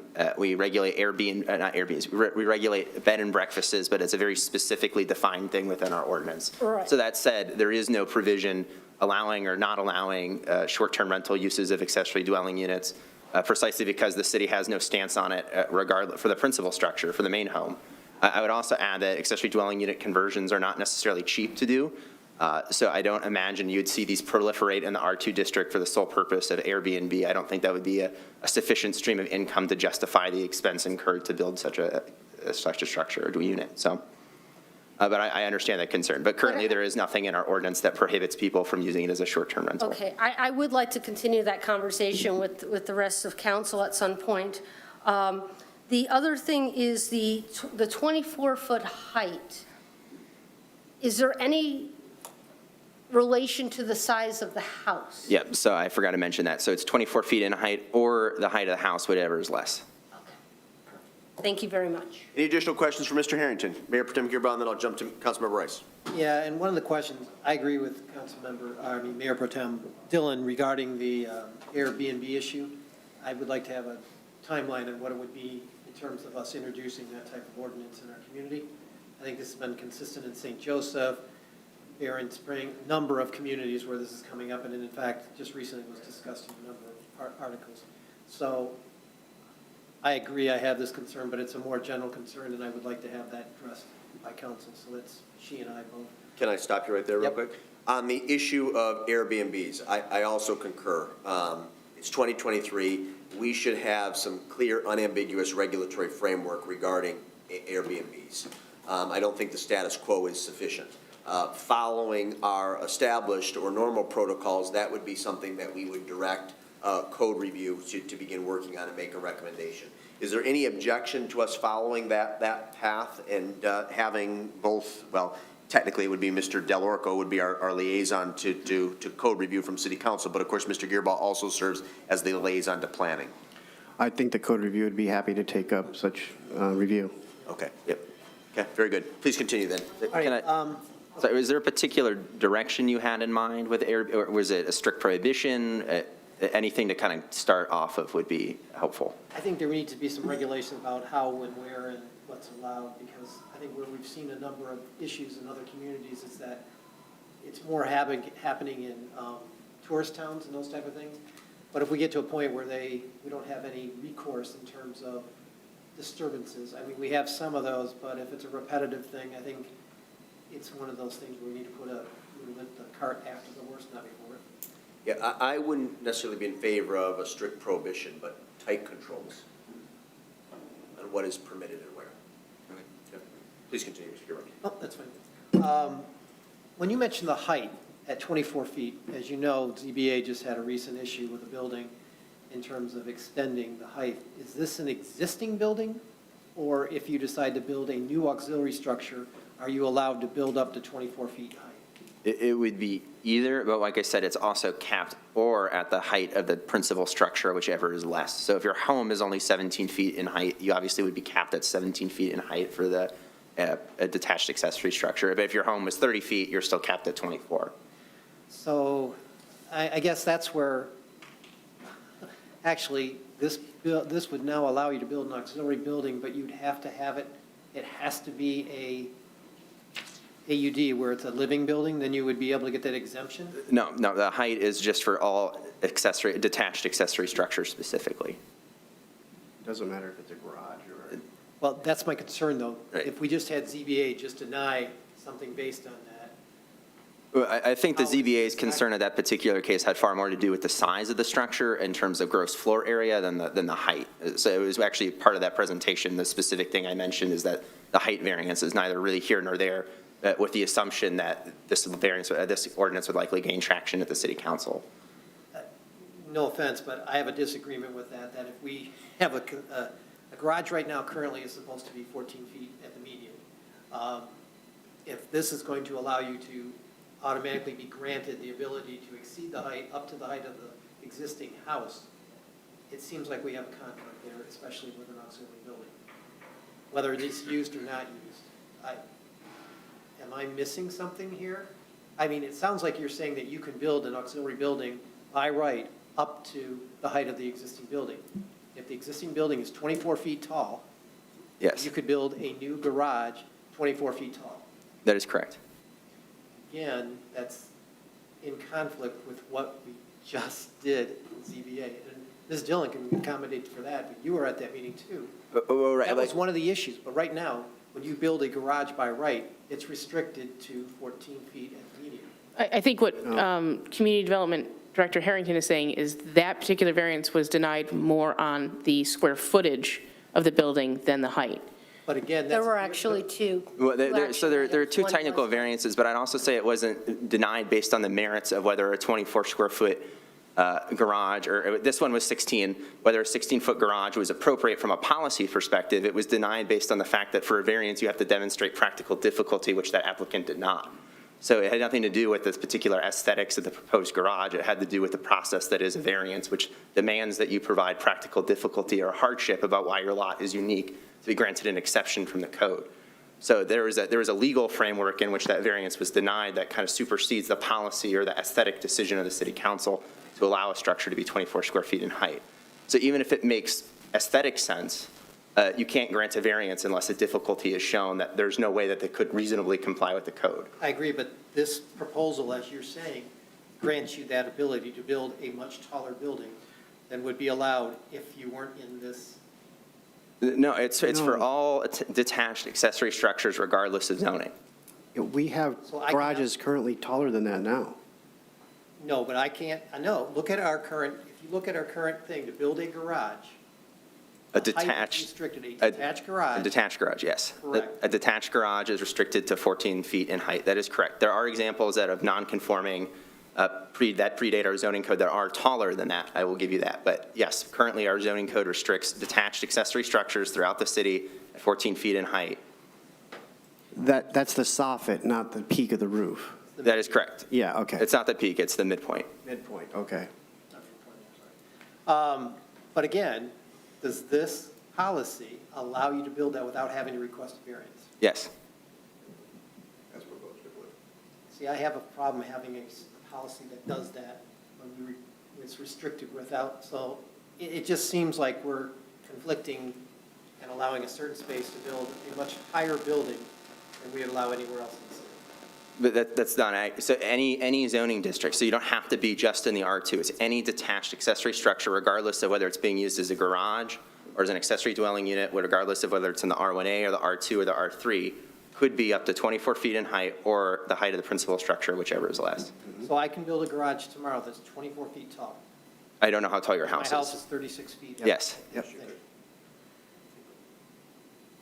That's not how that is not how that was approached for the ZBA for this house, because they requested a variance. I guess my issue and concern on this is that we're granting my right to build a taller building than has previously been a height restriction throughout the community. When did we allow that we can build a house or an auxiliary building to the height that you're talking about? That has never been the policy in the past or the practice. No, but the goal is to further accommodate specifically accessory dwelling units, but also to change our height standard for accessory structures. So it was been part of the discussion from the code review's opinion, or from the code review since the. But just in this area, in the R2? No, the whole policy looked at all accessory structures in general. How are we going to accommodate and build this ordinance together? So you have to use various aspects of the code, but it's not just a specific area. But I understand, yes, it's a change in policy. We previously only allowed 14 feet, and now we're allowing 24 feet. That's part of the ordinance that you're considering before you. Because I understand that, and just happened to recently work with a builder that said, yeah, you're restricted to a certain height in the R1 district for a garage, which would be an auxiliary building. There's a discrepancy when you look at what we already currently have online in terms of building a garage.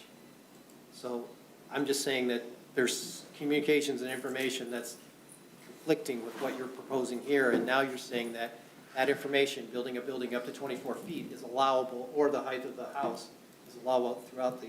It's proposed to be allowed. So the reason that the information on the website says 14 feet is because this is the proposed ordinance before you that will make accessory dwelling units, from the staff's perspective, viable.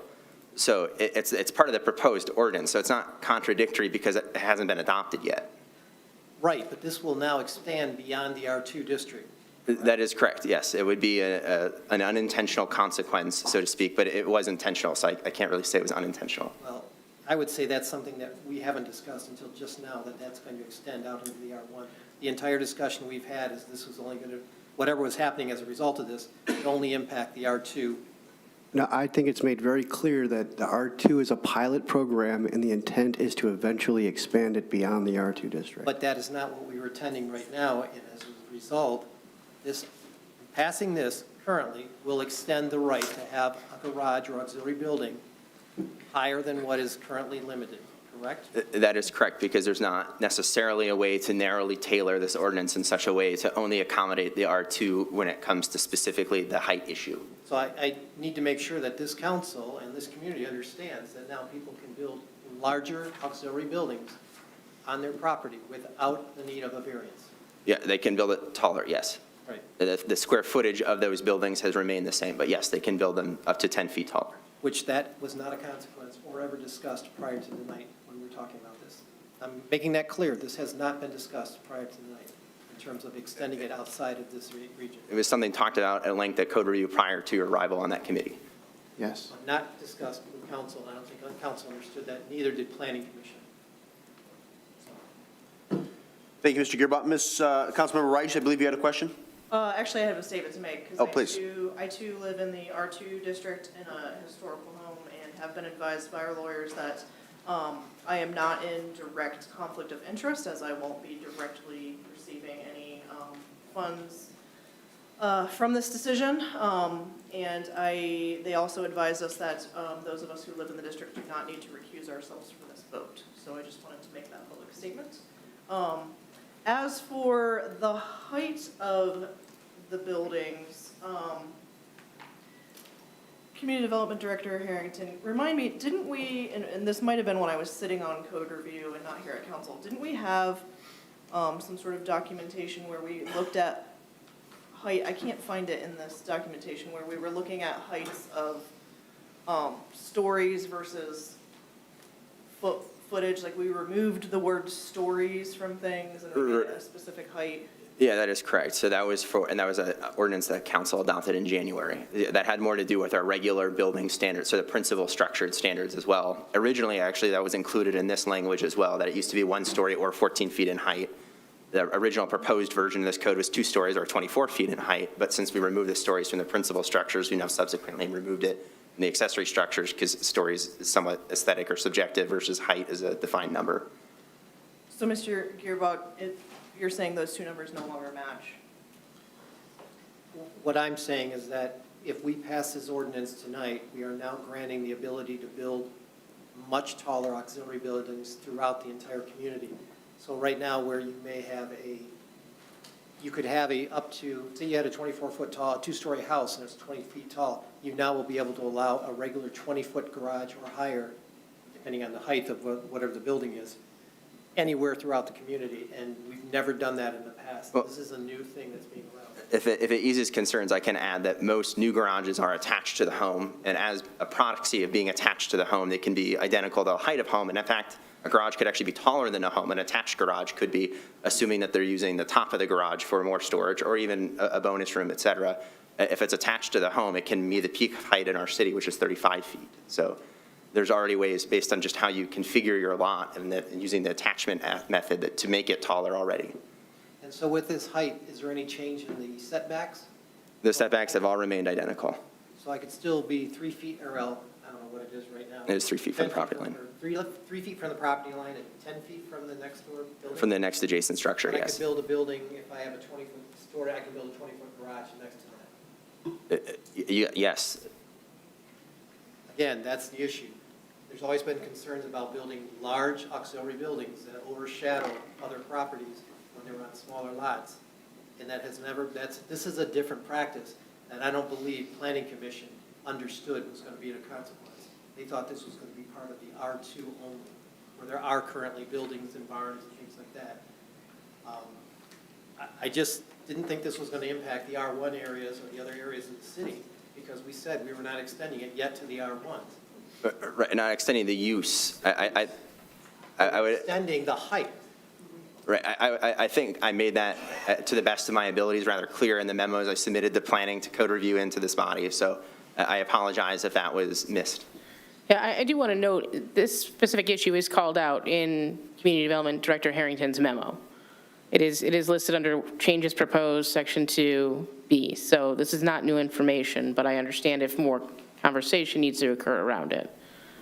I just want to make sure that I'm clear that I'm not voting on something that overrides something I voted on in January. No. No. It didn't It's extending, feel that way, it's but I guess- extending another right to the R1 district. Mr. CEO, I'll take your comments or questions before we, and then I'm going to call for a vote on motion to acknowledge. We'll still have debate on whether to move forward, postpone, or take some subsequent action. All right, let me propose a hypothetical to Mr. Harrington. So I build an accessory dwelling unit on my property, make it a residence, have a husband and wife move in there. After they've lived there for 2 years, they decide they like it very much, and they want to buy it from me. It's actually a thing I recently saw. I don't remember which city specifically it was California passed a housing bill to allow a subdivision of a lot to sell a condoed version of it. You can't do that in the state at the moment. It'd be a really interesting proposition to condo accessory dwelling units, but that is not something that would currently be permissible under subdivision law, from my understanding.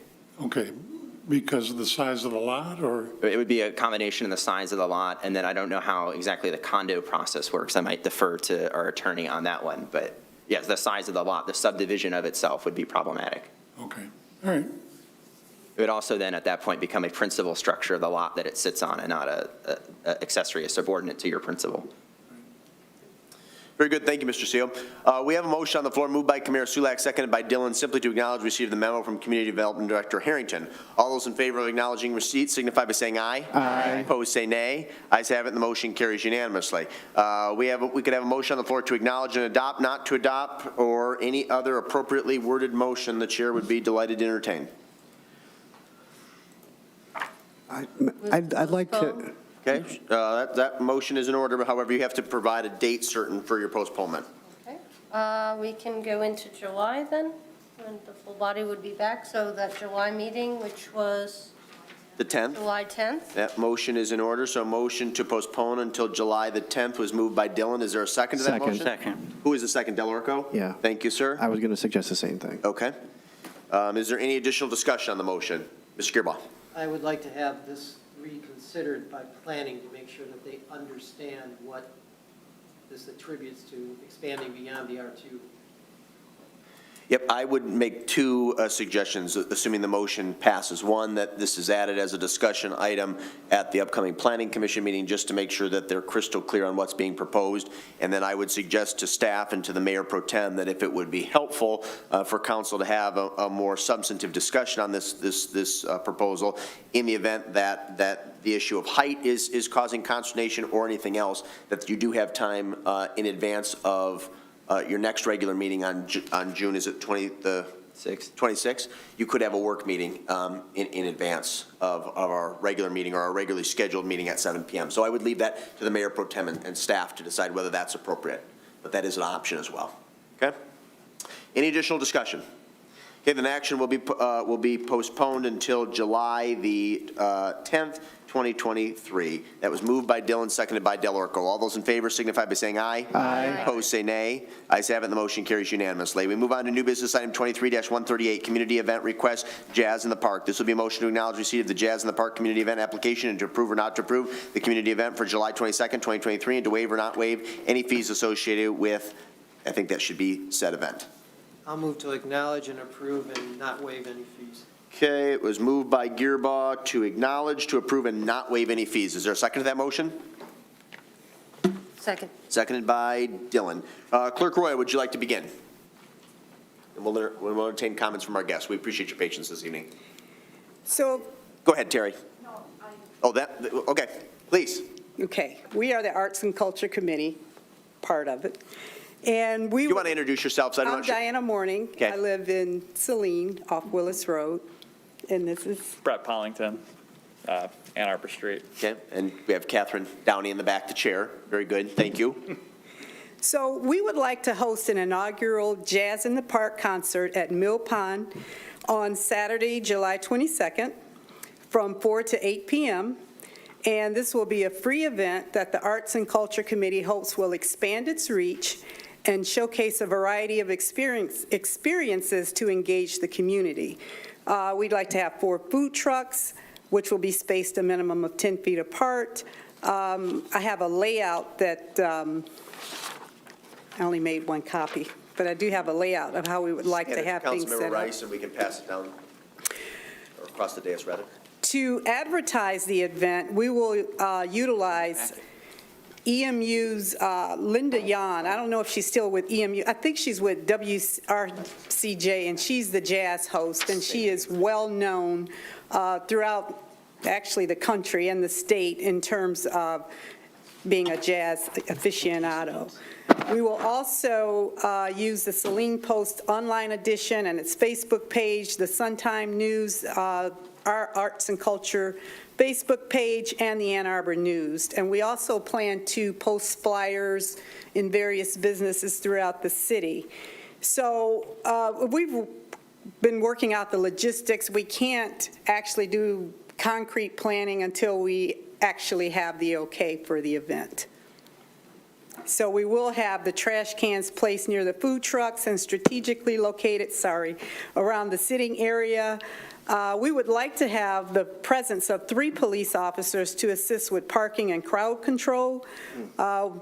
We are requesting that the city waive the fee, and we've already addressed that. As the fee has been waived at other events, Parking will be available in the main parking lot, the side streets, along one side of Bennett, to allow for police and fire in case of emergency. Food trucks will have their own electricity and water supply. We're going to have an ADA porta-john, and we will have volunteers to assist. Very good. So quick question on police services. Perhaps this is for the petitioner, maybe for Clerk Royal. Have the event organizers been in touch with Chief Radzik, and is there the possibility of utilizing reserves, cadets, or our VIPS officers to mitigate additional costs? Unfortunately, on your permit, you did not request anything for police services, so that would be something that we would have to check in. So I brought it forward thinking they were not seeking any police services, but we could check for the cadets. Yeah, we'll need to check regardless. But if it's not, then that would be a portion that would not be covered. That would be a cost to the organization. And so how long does it take to get the cost for the city so we can build it into our budget? As soon as I know for sure that you want to move forward with 3, I will get with police, Chief Radzik, and I can get the information back to you. Likely before the end Within of a this week. week. Okay. Yeah. Okay. Clerk Royal, anything else you'd like to add? No? Okay, easy enough. Councilmember Rice, I'll start with you. Hi. Hi. I appreciate this event. I think this is a great way to, build up some arts and culture in our community.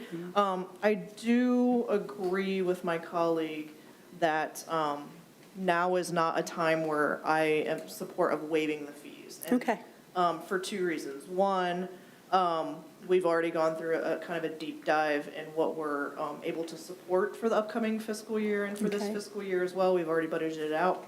And 2, I would like to see the Arts and Culture Committee a little bit more focused on requesting funds for the fiscal years. So having some goals and some activities tied to actual funds and then putting that request in for us. So that we can, say, oh, yes, this is something that they had a goal for this year, so they're requesting these funds. So, so if you could get that information from Clerk Royal on what kinds of things you would need to budget for.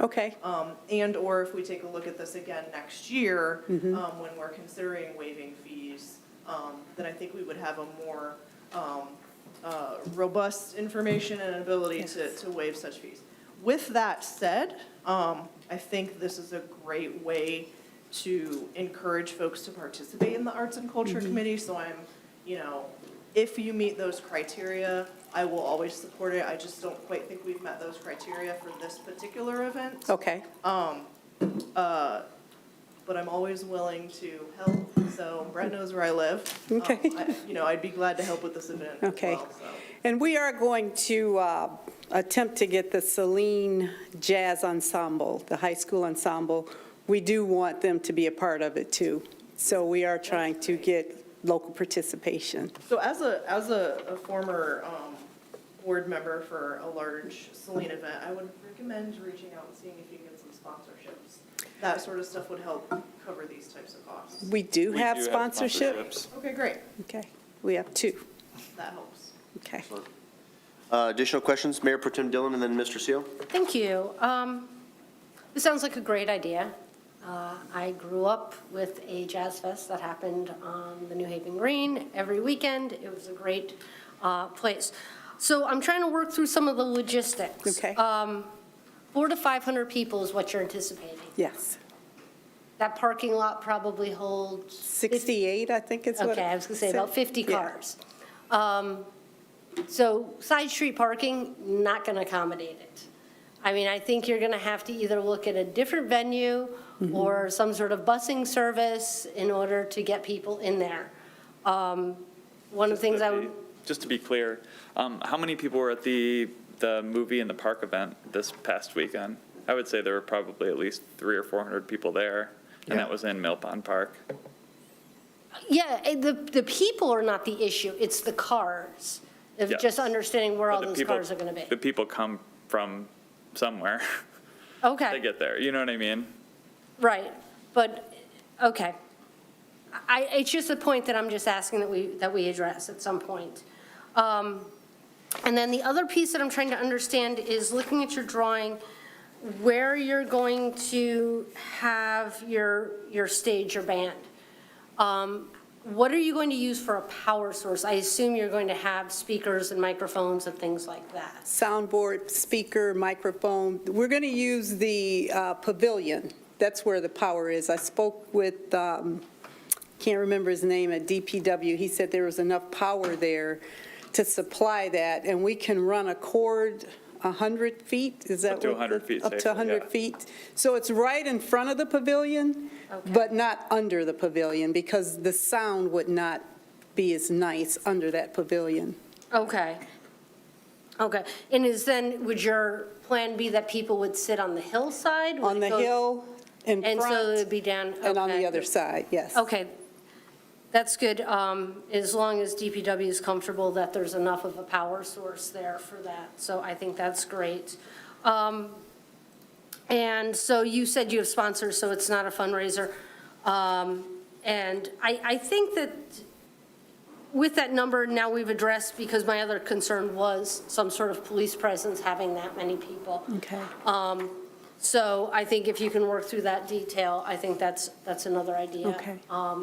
And if for some reason you feel as though the logistics don't work, I do think that Henny Field is also, I always like to remind people that Henny Field is a great little asset in our community, too. Now, is there parking available there for, It has a small parking, but it's got a close proximity to downtown, which has other, parking lots, obviously, and Okay. such, too.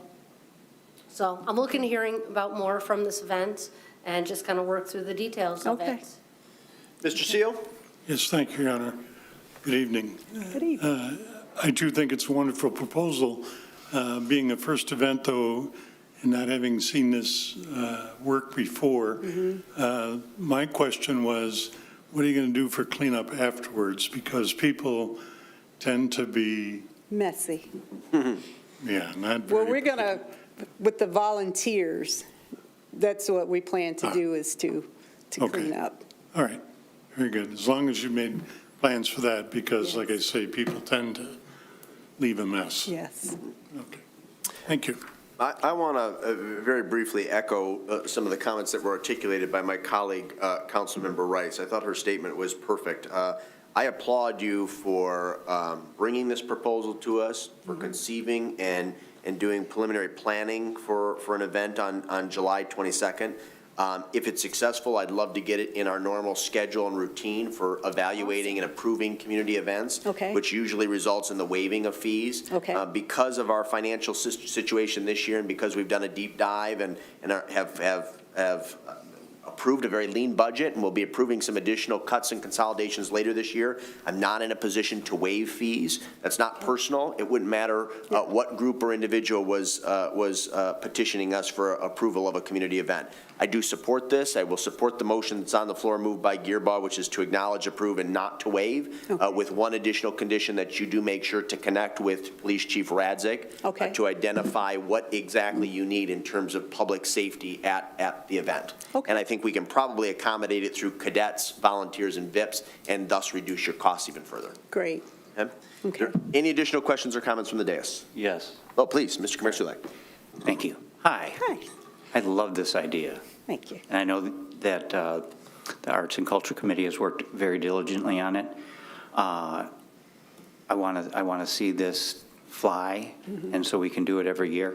I have a question for our city manager.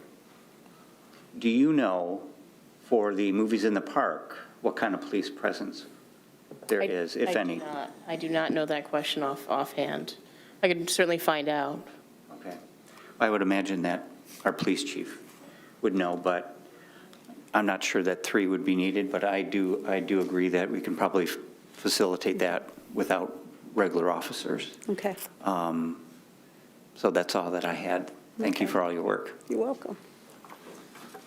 If there's nothing further, we do have a motion on the floor moved by Gearbaugh, seconded by Dillon, to acknowledge, to approve, and not to waive. All those in favor signify by saying aye. Aye. Opposed, say nay.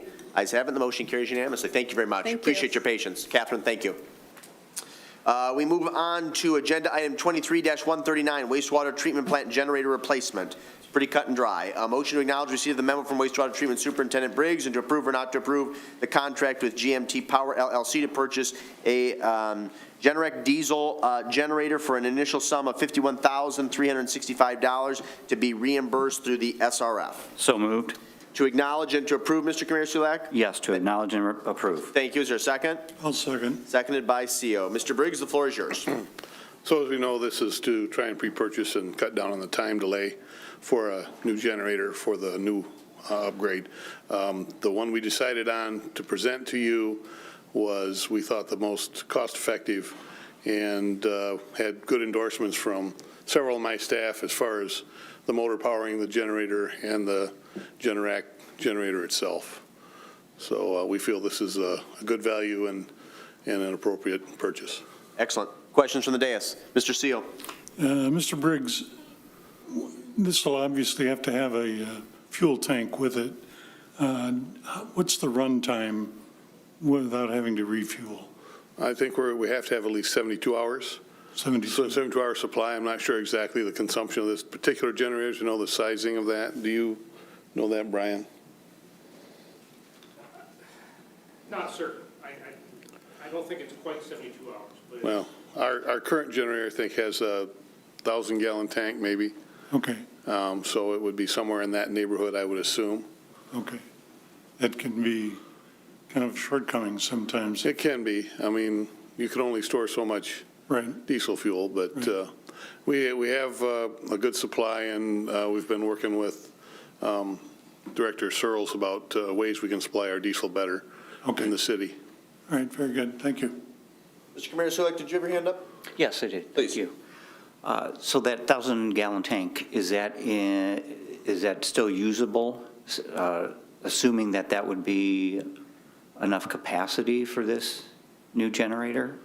Or do we need to buy a new? The tank that we have now? Yeah, or do we need to buy a new tank? I would probably suggest a new tank, because the one that's there, I'm not sure is, again, we're not sure the required size. We'll have to figure that out.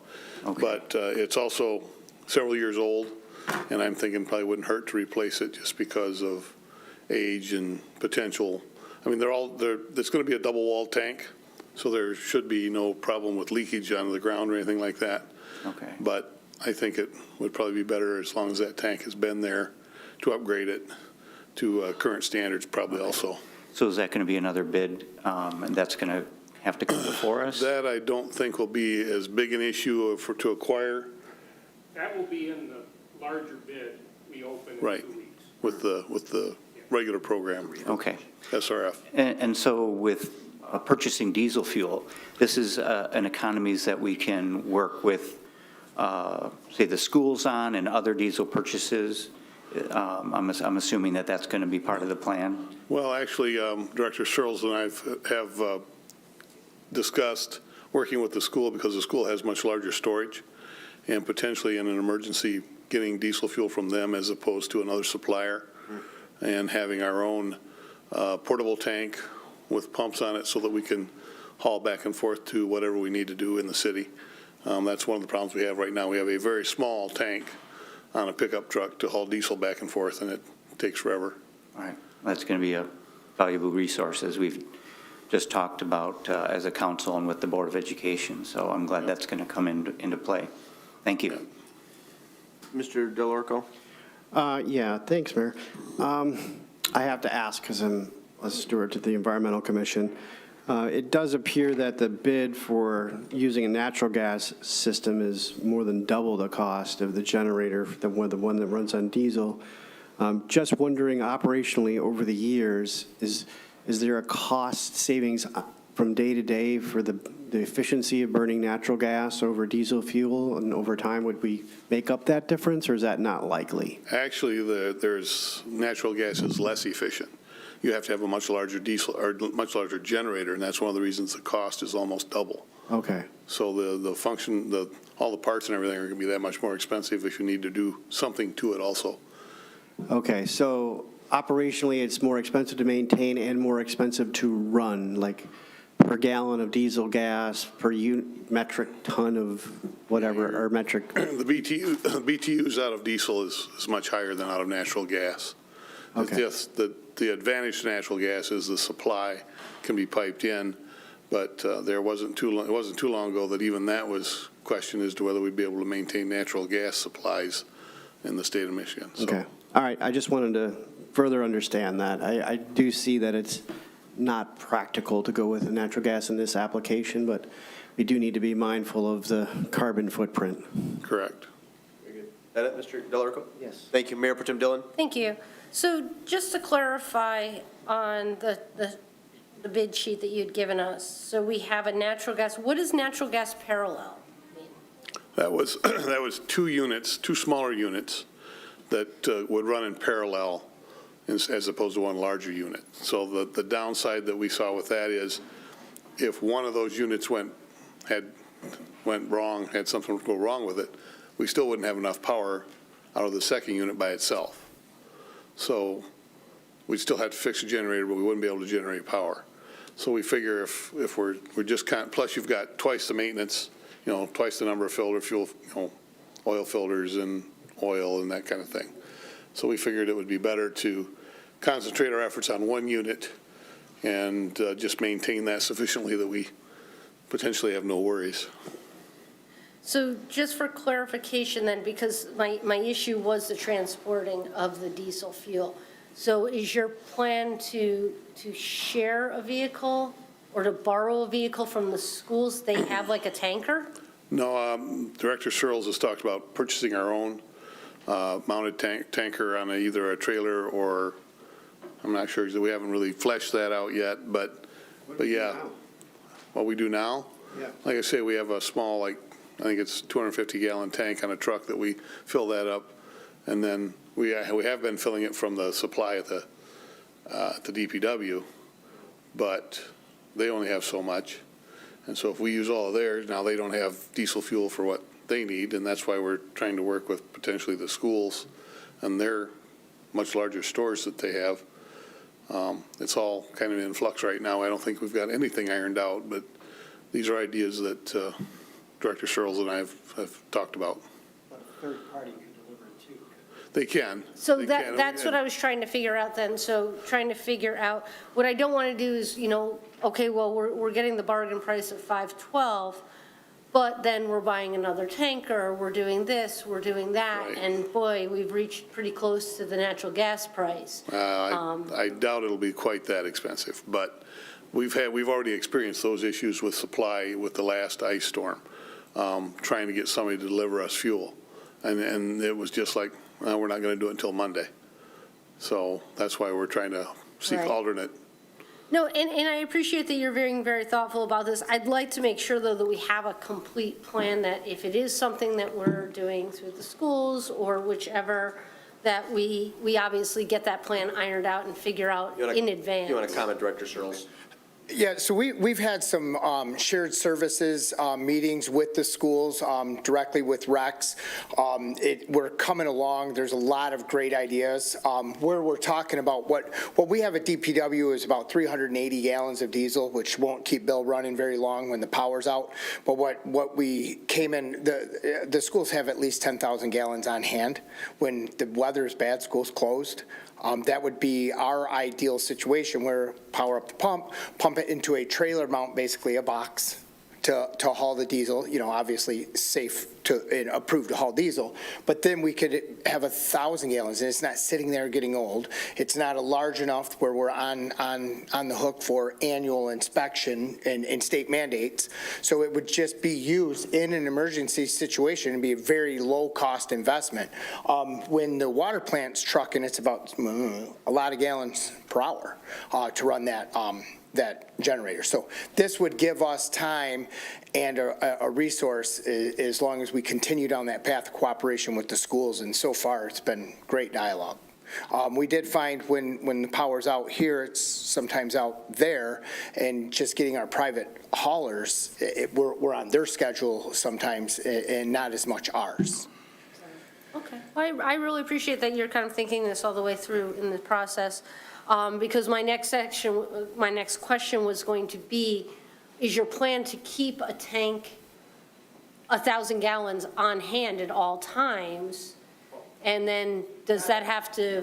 Just what the generator holds. Yeah, just what the generator would hold on site. We keep that full. And because if, as Larry said, if you get too many gallons of diesel on your site, then now you've got to do extra reporting and stuff. It's just kind of a, No, most definitely. I just don't want to get into some environmental issue Right. or reporting No. issue. So I appreciate that you've worked through that process. Thank you. Mr. Gearbow, last question before I call for a vote. Yeah, that's fine. My only recommendation is, and we talked with Shannon even again today about DTE, is the issue, if we wanted to spend another $500,000, is that we get them to put in another dedicated line that's separate of what's currently in there, so we have a redundancy from that perspective. But of course, that would be getting DTE to actually deal with our current line and making sure that it doesn't fail, just like it did this last weekend. right. So, Over a bird. or a bird, exactly. So, I mean, that would be our, if you ultimately wanted to have that kind of redundancy, I'd rather see us put money into that. We're hoping that you would never use this generator, and the issue of the diesel should only be once in a while, but unfortunately, Right. we've had more issues in the last 2 years than we've had in that probably another decade. And even with an extra, you know, the line coming in, the new line coming in, if we did that, there's still potential that all power could be down for miles. So you'd still have to have some type of generation. Very good. Thank you, Mr. Briggs. We have a motion on the floor, moved by Commissioner Sulak, seconded by CO, to acknowledge receipt and to approve. All those in favor say aye. Aye. Opposed, say nay. Ayes have it, the motion carries unanimously. We move on to new business item 23-140, historic painting bid contract award. This will be a motion to acknowledge receipt of the memo from City Treasurer Cole and to approve or not to approve awarding of historic painting contract to Evergreen Maintenance in a not-to-exceed amount of $56,166. Move to acknowledge and approve. Moved by Mayor Pro Tem Dillon to acknowledge and to approve. Is there a second? I'll second. Seconded by CO. City Manager O'Toole, in Treasurer Cole's absence, are you providing a brief synopsis on this issue? Yes, so we went out to bid for painting of historic structures. I feel like we've got a pretty competitive offering. The price ranges were fairly dramatic, so we did call the low bidders to confirm that they had a solid understanding of the project. And after those discussions, staff is recommending that we move forward with Evergreen Maintenance. Very good. Mr. Gearbaugh, as the immediate past president of the Historic Society, do you want to talk a little bit about what is being painted? And I think we've got our money's worth out of the existing coat of paint on some of these structures. Correct.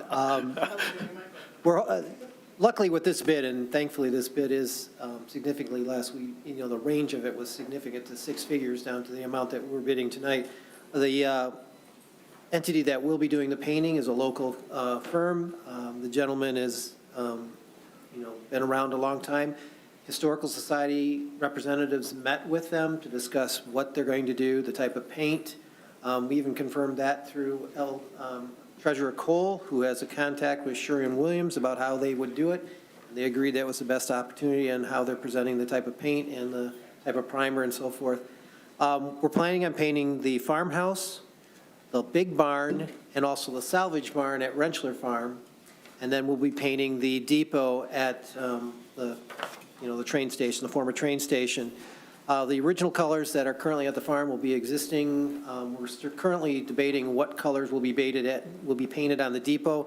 There is a historical preservation study that was done, and at this point in time, this Historical Society will make a recommendation, and depending on that outcome, a review will be done with City Manager O'Toole in terms of exactly selecting it. As I really want to point out that the Historical Society will be contributing, because through donations that had occurred from the past and from Marilyn Rentschler's estate, $40,000 towards this $56,000 project. The taxpayers' dollars will basically be helping us to address the painting of the depot at this point in time. Very good. It's exciting. Any questions regarding the proposal? Councilmember Rice. Speaking of longevity of the paint, when was the last time any of this work was done? Sorry, we believe the farmhouse is probably in the late 90s when that was done. There was significant work done at that point in time. The barns, we're not sure. We painted the big barn and the salvage barn basically to where you could reach. And then the depot has not been painted, I don't remember the last time, maybe 20, 25 years. I was when going the to say city took it on. at least 20 years. So it'd been the late 90s too. So we've gotten our money's worth out of the paint, and fortunately, this group too will be doing some of the repairs if there's some minor rotting and stuff that needs to be replaced. We are not going to be doing a major reconstruction of the barn, but we are going to do wherever the large windows at the top, which are difficult to reach even for our DPW crew, although they did work last summer to fix some of them. Hopefully, we'll be able to replace the rot and then basically address repairing the barn windows and some of those so that we don't have to worry about those potentially failing. Thank you for that info. One thing that I did note in their contract is what you just mentioned. There will be some repairs made, and it says vendor will communicate any needed repair to receive approval before completing any work. To whom are they going to receive that approval from? They're going to work with our staff from Historical Society and then refer it to me, and then that will be Treasurer Cole's decision. Okay, that's all I need to know. Thank you so much. Very good. Councilmember Dillon first, and then Mr. Seal.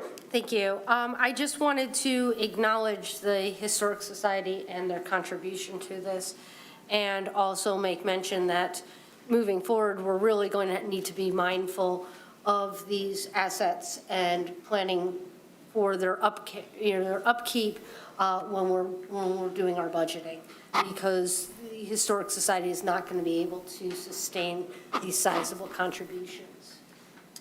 Mr. Seal? Just the only question I had was, I was looking at the address of the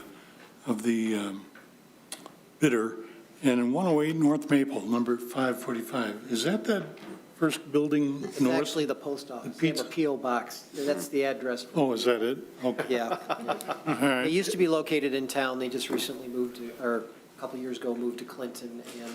But they have significant exposure or experience in doing historical homes in Ann Arbor. In fact, in one example, he was indicating to us that the owner had up to 80 some odd samples that he painted on the house in order for the individuals to choose the color that he wanted. Wow. And so he's had very much repetitive work. So they're very well known in doing some of that kind of work. All right, very good. Just one thing for me I want to mention, I will be, because I'm on the board, I'm on a board member, I will be not voting on this as to avoid any kind of conflict of interest with the Historical Society. Noted for the record. Mr. Gearbow will be an abstention on the final vote. Any additional comments or questions? Now that we have a motion on the floor moved by Dillon, seconded by Seal to acknowledge and to approve. All those in favor signify by saying aye. Aye. Opposed, say nay, and one abstention. Motion carries 6 in favor, 0 opposed, 1 abstained. Thank you. We move on to new business item 23-141, F550 equipment bid out. This will be a motion to acknowledge receipt of the memo from DPW Director Searles and to approve or not to approve the purchase of build out equipment for a new 2023 Ford F550 truck and trailer, specialties of Howell, Michigan, in a dollar amount of $20,775. So moved. To acknowledge and to approve, Mr. Kamir Sulak? Yes, to acknowledge and approve. And that's seconded by Mr. Seal? Yes, sir. Thank you, Councilmember Seal. Director Searles, memo's pretty self-explanatory, but if you want to provide some comments for the public record, that would be great. Yeah, thank you, Mayor. I wanted to bring it to council because in February, when we bought the truck, I did say in the letter that I would come back. Yep. We were able to capitalize on a already bid out, publicly bid out contract, and it's a year old, so hopefully it helped us save a little bit of funds, but this turns it into the usable truck. It's the hydraulics, it's the attachments for the snow, for the plows, for the light package, so it's what makes it the usable truck. Very good. Questions from the dais? Easy enough. Thanks. Appreciate it. Any discussion on the motion? We have a motion moved then by Kamir Sulak, seconded by Seal to acknowledge and to approve. All those in favor say aye. Aye. Opposed say nay. Ayes have it. The motion carries unanimously. We move on to new business item 23-142, resolution number 2023-142, creating Division 71 at Oakwood Cemetery. This will be a motion to acknowledge receipt of the memo from City Clerk Royal and to adopt or not to adopt resolution number 2023-142, creating Division 71 at Oakwood Cemetery. Move to acknowledge and adopt. Moved by CO to acknowledge and to adopt. Is there a second? I'll second. Seconded by Kamir Sulak. First, I'll begin with Clerk Royal, and then I'll defer to Councilmember CO, who also doubles as the chair of our Oakwood Cemetery Committee. Clerk Royal, you may begin. Please pull that microphone close to your mouth. I've been working with the DPW, Chris Benedict, and he's set out 53 grave spaces. We're not sure all 50, so I put 50 to 53 because we're not sure the water line is going to have to be moved in an electrical line. But this will add 53 grave spaces to our Oakwood Cemetery, which we're in dire need of. We're out of spaces unless you're doing the double crypts. Or cremations in the Or mausoleum. cremations in the mausoleum, but yeah, for single spaces, there's not many. So I'm glad to answer any questions. Okay, Mr. Seal, I know this issue's been discussed at numerous Oakwood Cemetery Committee meetings. Is there anything you'd like to add? Just that we're pleased to be able to expand the spaces allowable for people to afford themselves the opportunity to be buried at Oakwood if they so desire, and also to raise additional funds to help finance the costs of maintenance that we're now incurring for the replacement of the two walls. Very good. Are there questions for the city clerk or for our committee chair? Let's start with, DPW Searles, anything you'd like to add? I know one of your subordinates was the primary contact on this, but if you'd like to add anything for the record, I'd welcome that. No, I just think it's great Chris was able to get out there and find out the survey points and everything. I think he did a great job, and he has some more ideas for some spaces. Oh, excellent. We look forward to filtering those through the cemetery committee and then coming to city council. So I'll start with Mayor Pro Tem Dillon and then transition to Mr. Gearbaugh. Thank you. Just to understand, these are 53 singles? Correct. Okay. Will we have to take out any of the trees that are around there? No. I don't believe so. No? Okay. And then the cost for the sale of these, is that in line with what we charge currently for our others? We are going to be recommending, because these will not be done until after our next fee book adjustment, so we're recommending 1,800, where right now they're 1,500. Okay. So these will be a little more expensive, but because we're doing a little more work to get them installed and available, we think that it's worth. No, they do seem to be in a prime location, to be Yes. honest. So I do appreciate that. Now, is there a cost associated with moving the water line and the electric line? There is, but that is underneath city manager's approval, the amount is. Okay, so, I mean, when we look at, is it a significant, like, is it going to just sort of wash away, 3 of them, 10 of them? I mean, just trying to understand. Mr. Searles, can you comment to that? I think it would be best, I think council would be best served if we can actually get the actual cost to make it, is it worth the 3 spaces? So we do need to do a little bit of research on the electric end. The water end is pretty simple, but I think we owe you a little bit of research on that. Okay. That's why it was best left at 50 to 53. I think they were both under 3,000, but I don't remember to the exact amount. That was a Chris Benedict question. Yeah. And do those only impact a couple of them? Yes. Oh, okay, so you may just do fewer and not move lines? Is what you're Yes. saying? Okay. That was what I was trying to get at. So I appreciate it. Thank you very much. Mr. Gearbaugh? Mr. Searles kind of mentioned it, that there's going to be other opportunities for other spaces, because where that pine tree is, it's dead. Yes. That could potentially be more spaces, I thought. So. Yes, and I think maybe if we do some renewing of our tree stock there, we might be able to find some more. If we could, at this point in time, would you address taking that tree down and expanding it at this point and adding those lots and making this bigger than just 53? I guess it wouldn't be a bad idea. Yeah, I mean, if you're why doing all not? of this, you might want to look at that and Yeah, actually yeah. implement it. I know when Chris was doing the work, this was the, not necessarily easy, but it was the open space that we could get them available now. Just that knowing that that tree is half dead, that it might as well come out at this time. Right on. Yes. Very good. Any additional comments or questions? Discussion on the motion. Good proposal. I'm glad that it came forward. Thank you all. It's been properly moved by CO, seconded by Camara Sulak to acknowledge and to adopt. All those in favor signify by saying aye. Aye. Opposed say nay. Ayes have it. The motion carries unanimously. Last formal action item of the evening is agenda item 23-143, Heritage Preliminary PUD Site Plan for 207 Monroe Street. This will be a motion to acknowledge receipt of the memo from Community Development Director Harrington and to approve with conditions or not to approve the preliminary PUD site plan, for the Heritage at 207 Monroe Street. Move to acknowledge and approve with conditions. Moved by Gearbaugh to acknowledge and to approve with conditions. Is there a second? Second. Seconded by Del Orco. Mr. Harrington, do you care to make some brief comments, and then I'll defer to Councilmember Gearbaugh, who's the liaison to the Planning Commission. Absolutely. The applicant is also here this evening as well. Thank you for your patience.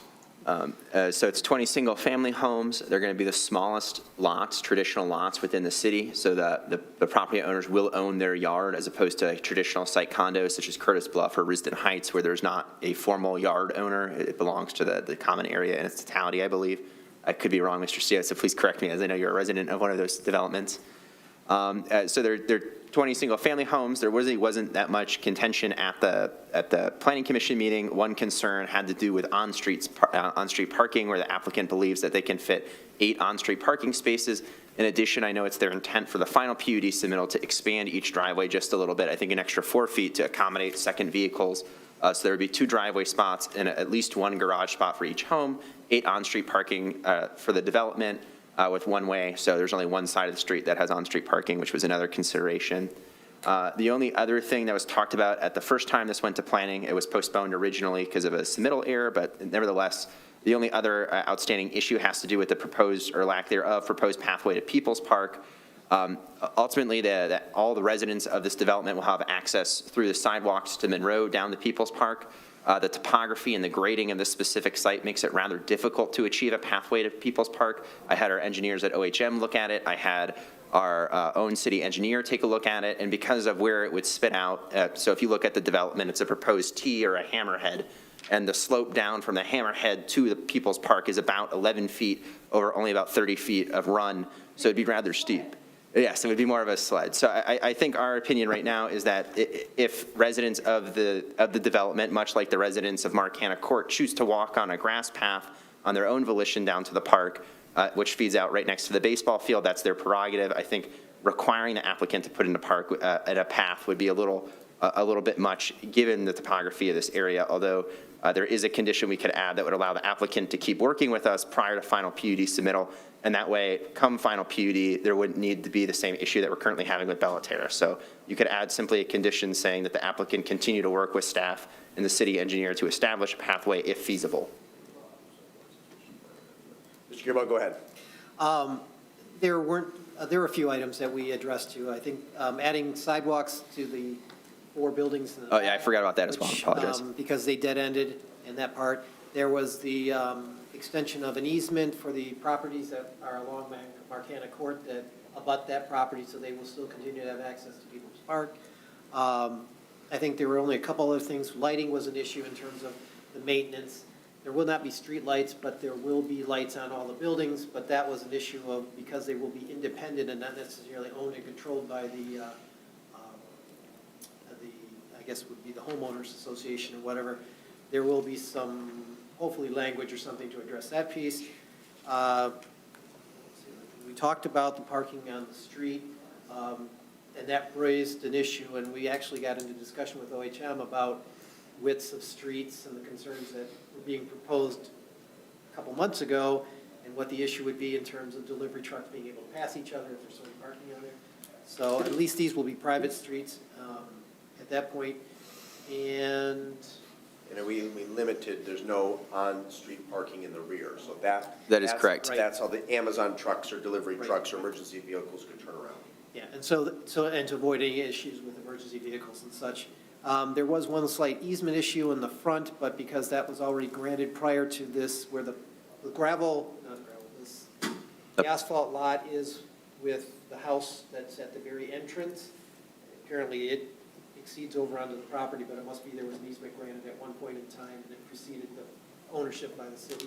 And that's been resolved, and you've all dealt with that and agreeing that's moving forward. Other than that, the only other issue, and Mr. Harrington had mentioned it, it's in his memo, about the naming of the drive. There's some suggestions that we've talked about, and maybe the council had, that because it's being called the Heritage, they had recommended Risden Drive, but Risden Drive already exists. That's the drive that goes into Pleasant Ridge School. So one of the couple names that I had suggested was either Annan, because it used to be the Annan's People's property, it's kind of associated with that, or Maud, which was the name of our old trolley in town. There could be some other ones, but those were some of the suggestions that we had. That was a good synopsis from the Planning Commission. As Mr. Gearbaugh articulated, we did address the lack of sidewalks along the properties in the rear. I think the number of pathways or sidewalks on this property is sufficient, and from my judgment, compelling the developer to create one to connect to People's Park is onerous. The residents of this future development have easy access to People's Park as proposed, and so I will support the motion as offered by Mr. Gearbaugh, which is to acknowledge and to approve with the existing conditions. Are there questions for Mr. Harrington or our Planning Commission rep? Mr. Seal, you may begin, and then Mayor Pro Tem Dillon. Why no streetlights? Isn't that an uncommon kind of a? With the width of the streets and the size of the homes, I think that was a consideration for the applicant. I think the applicant could also answer it. I do think that their proposed lighting and the soffits of the home is sufficient, so. Would you like to address that? I'm sorry? Let our guest address that if you'll indulge me. I'll be happy to address that. I'm Evan Priest. I'm the project engineer, and I'm here on behalf of Mr. Very tonight. He thought, there's really not a lot of room for utilities and things in a short right-of-way like we're proposing here because of the limited size we have north to south to develop in this property. And so adding a whole other line and a series of light poles seemed like it might take up a lot of room. He has proposed putting what he calls always-on lights, so they're just hardwired in. You can't turn them off with a switch if you want to. And we've also discussed including some language in the bylaws of the community to enforce replacing those bulbs should they burn out. Okay, very good. Thank you. Councilor Dillon or Mayor Pro Tem Dillon? Thank you. Continuing on the conversation about streetlights, I happen to be over at Westgate, which is another one of Mr. Very's projects. And it has sort of an odd lighting system, to be honest. It sort of has lantern lights at some of the intersections, which to be honest, didn't seem sufficient. So my point is that I definitely feel as though there needs to be some kind of lighting. I'm concerned about not putting streetlights on because there's always that possibility that the street would come into the city, because this will be a private road, correct? Correct, and it's going to be smaller than the public road standards would be, so it would be my understanding that it wouldn't be allowed to. Right. Unequivocally, we said at the Planning Commission, from both our consultant engineer, from our staff engineer, that under no circumstances would this road ever be accepted into the city as a public street. Okay, you're saying that out loud, and I'm going to hold you to it, so that's fine. There's a similar street that's- like that in Wildwood that would never come into the city because it is smaller than. Well, and so another issue with the streetlights too is that because it's a private street, because the right-of-ways are a little bit smaller than on a traditional public street, and by a little I mean quite a bit, that we believe that it was sufficient to accommodate for that. So it was preliminary reviewed, but they will have to submit a formal lighting plan showing that the site is adequately lit for the final submittal as well. The other question I have is about lighting that's attached to homes. We've started to notice that on Bella Terrace, where they have soffit lighting, and it frankly is just a lot of light pollution in my view. It creates a tremendous amount of light that could be awkward. Street lights are designed to shine light in a certain direction and such. If you have something that's on a building and it's shining outward, I don't know whether there is a product available that's meant to be a mounted street light. So I would like to just be cognizant of that so that you do not have lights on the side of people's homes that are shining into other people's homes. I think the intent was to put them on the garages facing towards the street, if I recall correctly in my discussion with him. Okay. Rather than facing other homes. There are lumen issues and things within our code enforcement That is correct. could be enforced. Thank you very much. Additional question for the petitioner or for staff? Mr. Delorico? I just have one question about, I didn't see a topography sketch in the packet with the layout, but maybe Planning Commission got to review that, but is there, for the existing trees, landscaping, vegetation, there isn't proposed any additional cutting down trees? Everything that's currently there will stay the same? I don't believe the applicant has submitted a landscape plan at this time, which was a condition of the attached is that they needed to supply us with a formal inventory of all existing vegetation and what they're planning on keeping. So we don't know whether or not all existing trees will remain intact? That is correct. We don't at this time know if all existing trees will remain intact. We did submit a landscape plan, and I do believe we're just limiting our development to the area that was previously cleared for the Right.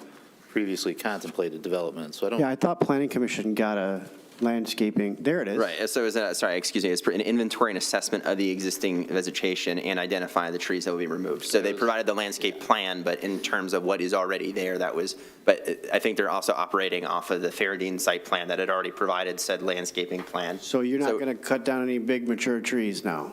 No. We're just asking for confirmation of, yes, we know that this was the Fairdean plan, but what is currently there and what is staying. So that was the clarification we're asking for, if that makes sense. We can confirm all that during the final site plan. The majority of, a lot of the stuff that was already cut down was done by Fairdean. The major trees were in the back towards the Marquette Court property. Right. Right, so I apologize for Very nice confusion. trees in the. Yes, no, that's why I'm concerned, because, And they're also way up on, we're probably talking mostly on the east end of the property where they've installed storm sewer that'll be behind the homes we propose on lots 10 through 14. And we don't intend to do any work past that. So the clearing there is already complete. great. As we discuss light pollution and things like that, all those trees provide a natural buffer for the adjoining properties, so. I actually appreciate that you're not putting streetlights in. Why? Anything else, any additional questions or discussion on the motion? We thank staff and we thank our guests. Appreciate your patience again this evening. We do have a motion then on the floor, moved by Gearboss, seconded by Del Orco, to acknowledge and to approve with conditions. All those in favor say aye. Aye. Opposed say nay. Ayes have it. The motion carries unanimously. Thank you very much. Have a great night. You too. We will transition to the discussion portion of tonight's agenda. First up is commission, committee, and task force reports from council members. I'll begin again to my left and then to my right. Councilmember Rice, any commission, committee, or task force reports? We are still looking for some members for the Historic District Commission. Parks Commission had first movie in the park. It was quite a success. It was also camping night in the park. It was hot and humid and lovely.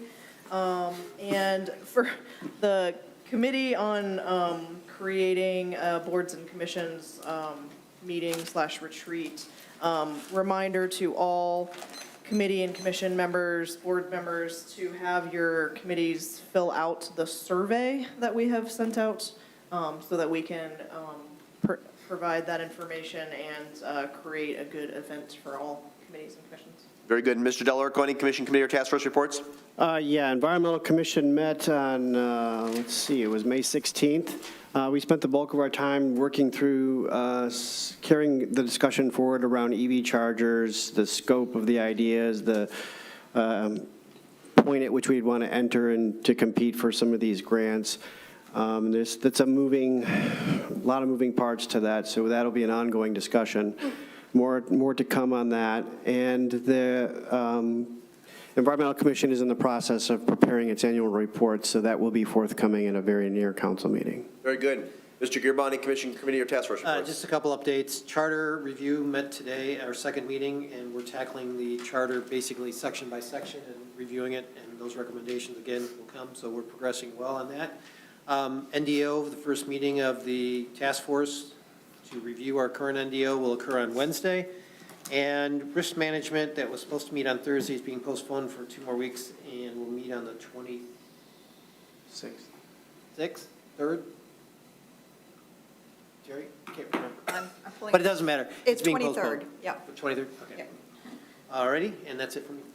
Mayor Pro Tem Dillon, any commission, committee, or task force reports? Thank you. A few. The Zoning Board of Appeals met last week, and we had 3 matters before us. There was a variance that we've talked about earlier when we were talking about ADUs.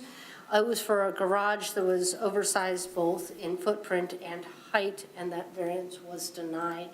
There was a variance request for a fence in downtown that was approved, and there was also a variance for a fence in the industrial park on Barnes Court that was approved for a commercial The fire department, the Saline Area Fire Department, will be having a special meeting on June 12th at 1 PM.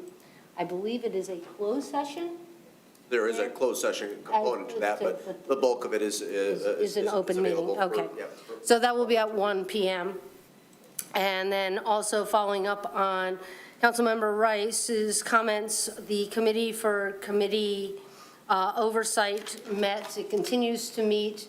We are working through a presentation that will be a live presentation that will provide guidance to committee members, chairs, and then that presentation can be taken back to the boards to give our participants just a better understanding of what the purposes of our committees, sort of guidelines and such. As Ms. Rice mentioned, there is a survey out there. There are small QR codes. I apologize, I don't have one in front of me. But if everyone can make sure that they are distributed to all members of all committees, we would appreciate it. It's a quick 3-question survey. We just really need a little bit of input for that. Can I ask, can that be sent to those members? Yes, it can be emailed. The link can be emailed. But I mean, we're supposed to send it? I was thinking that we'd have all the email groups that. Well, you guys were given those handouts, and the idea was you would share them at your upcoming meetings, but yes, we can also email everyone. Because you have all the addresses, I thought that Right. would be an appropriate way. Thanks. And that is actually one of the issues that we are right now working through is the responsibilities and differentials between the council liaison, staff liaisons, recording secretaries, and staff members who are voting members of committees, and what the roles and responsibilities are. Thank you, Mr. Seal. Any commission, committee, or task force reports? Nothing, Your Honor. Councilmember Kamir Sulak? Yes, I do, thank you. So we had a really well-attended pride flag raising at City Hall on Saturday. I'd like to thank all my colleagues that were there. It was sunny, a bit hot, and we had a very nice speaker with Jaden Black. So there's more to come. As we know, it's Pride Month for the whole month of June. On Saturday, June 24th at Teff Park in the pavilion, basically behind the rec center, there will be a Pride picnic from 1 to 3, so I'd like to invite everybody to come to that.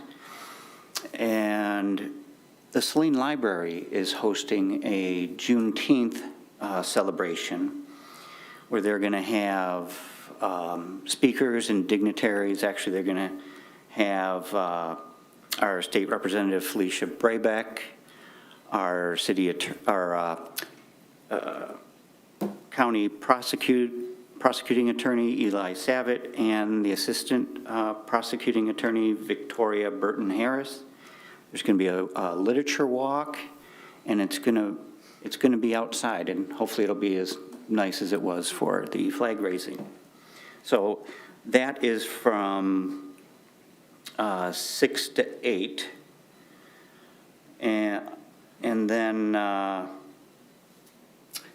there's also a Juneteenth celebration in Ypsilanti on the whole weekend, Friday, Saturday, and Sunday, June 16th through the 18th, in the parking lot behind Puffer Reds.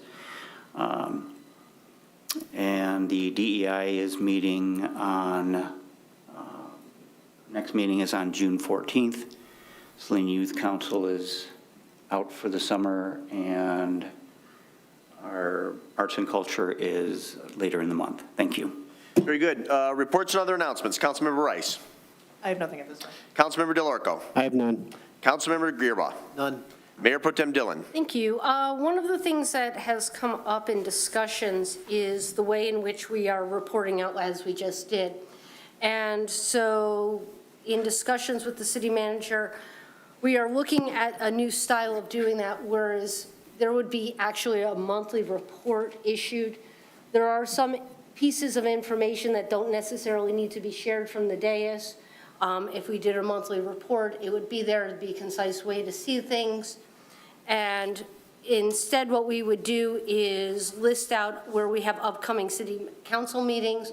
We would list out all of our city meetings, events that are coming up, and so that we would sort of have a little bit of a better understanding. Sounds like a very good idea. Yep, excellent. Councilmember Seal, any reports or announcements? Nothing, Your Honor. Councilmember Camaro Sulak? Nothing else, thank you. Easy enough. Then we come to the second public comment period. Under the Open Meetings Act, any citizen may come forward at this time, make comment or question to City Council. This public comment period will be limited to 3 minutes per person. Anyone who would like to speak is requested but not required to state his or her name and address for the record. Hello, I'm still Mary Hess. The fire department, I had talked months ago, as far as the height and us not having a ladder truck. And I think the interesting parts are the garages and the ability to raise them up. But I noticed that the gentleman was talking about the private streets and how narrow they are. I'm hoping that the PUD site plans have went to the fire department, because they have a big truck that they have to be working and work around the corners, and maybe the street lights they might need or something. But I think that I would hope that these are sent to the fire chief for a report and reply. I think they look at things differently. And then also years ago, we had 425s. And I'm wondering how many 425s we still have left. I think there's one off Bemis Road that's an industrial park, and that was 45 years. And then it would go back to the township. And that must be 25 years ago. So maybe it would be good for all these 425s, or the ones that they're proposing, that we have some idea, those that are in force, when they will be maturing, because that'll be a big chunk off the industrial park part if we need to do that. Also, we were talking about the cemetery. I'm hoping that we can get the inside of the mausoleum painted. We've got $45,000 in for, that they put in for containers of ashes, cremains, and the inside is bad. The paint is falling badly, and it is waiting for a fan so we can get dehumidifier, and it will work when they take the paint off the walls. And I'm with the tree, and I understand, but it's terrible in there. And I know they have things for sale in the mausoleum, but it's terrible. I would not buy anything at this point. We have bought, and we are in there, but it really should be looked at, or go inside and see how bad it is. Thank you for your comments, Mrs. Hess. Are there additional citizen comments this evening? Appear to be none. Clerk Royal, I would defer to you. Did we receive any during or in advance of tonight's meeting in which the individual wanted their remarks read at this time? No, sir. Easy enough. Then please note our upcoming meetings. And at this time, the chair would entertain a motion to go into closed session pursuant to MCL 15.268 LH for City Council to consider a attorney-client privilege memorandum exempt from disclosure pursuant to Michigan, or to MCL 15.243 LG. So moved. To convene into closed session, Mr. Gearbaugh? Correct. Thank you. Is there a second? Second. Seconded by Mr. Seal. The clerk will please call the roll. Councilmember Camaro Sulak? Yes. Councilmember Seal? Yes. Councilmember Del Orco? Yes. Mayor Pro Tem Dillon? Yes. Councilmember Gearbaugh? Yes. Councilmember Rice? Yes. Mayor Morrow? Yes, we are convened into closed session at 9:42 p.m.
seconded by CO. I would ask the clerk to please call the roll.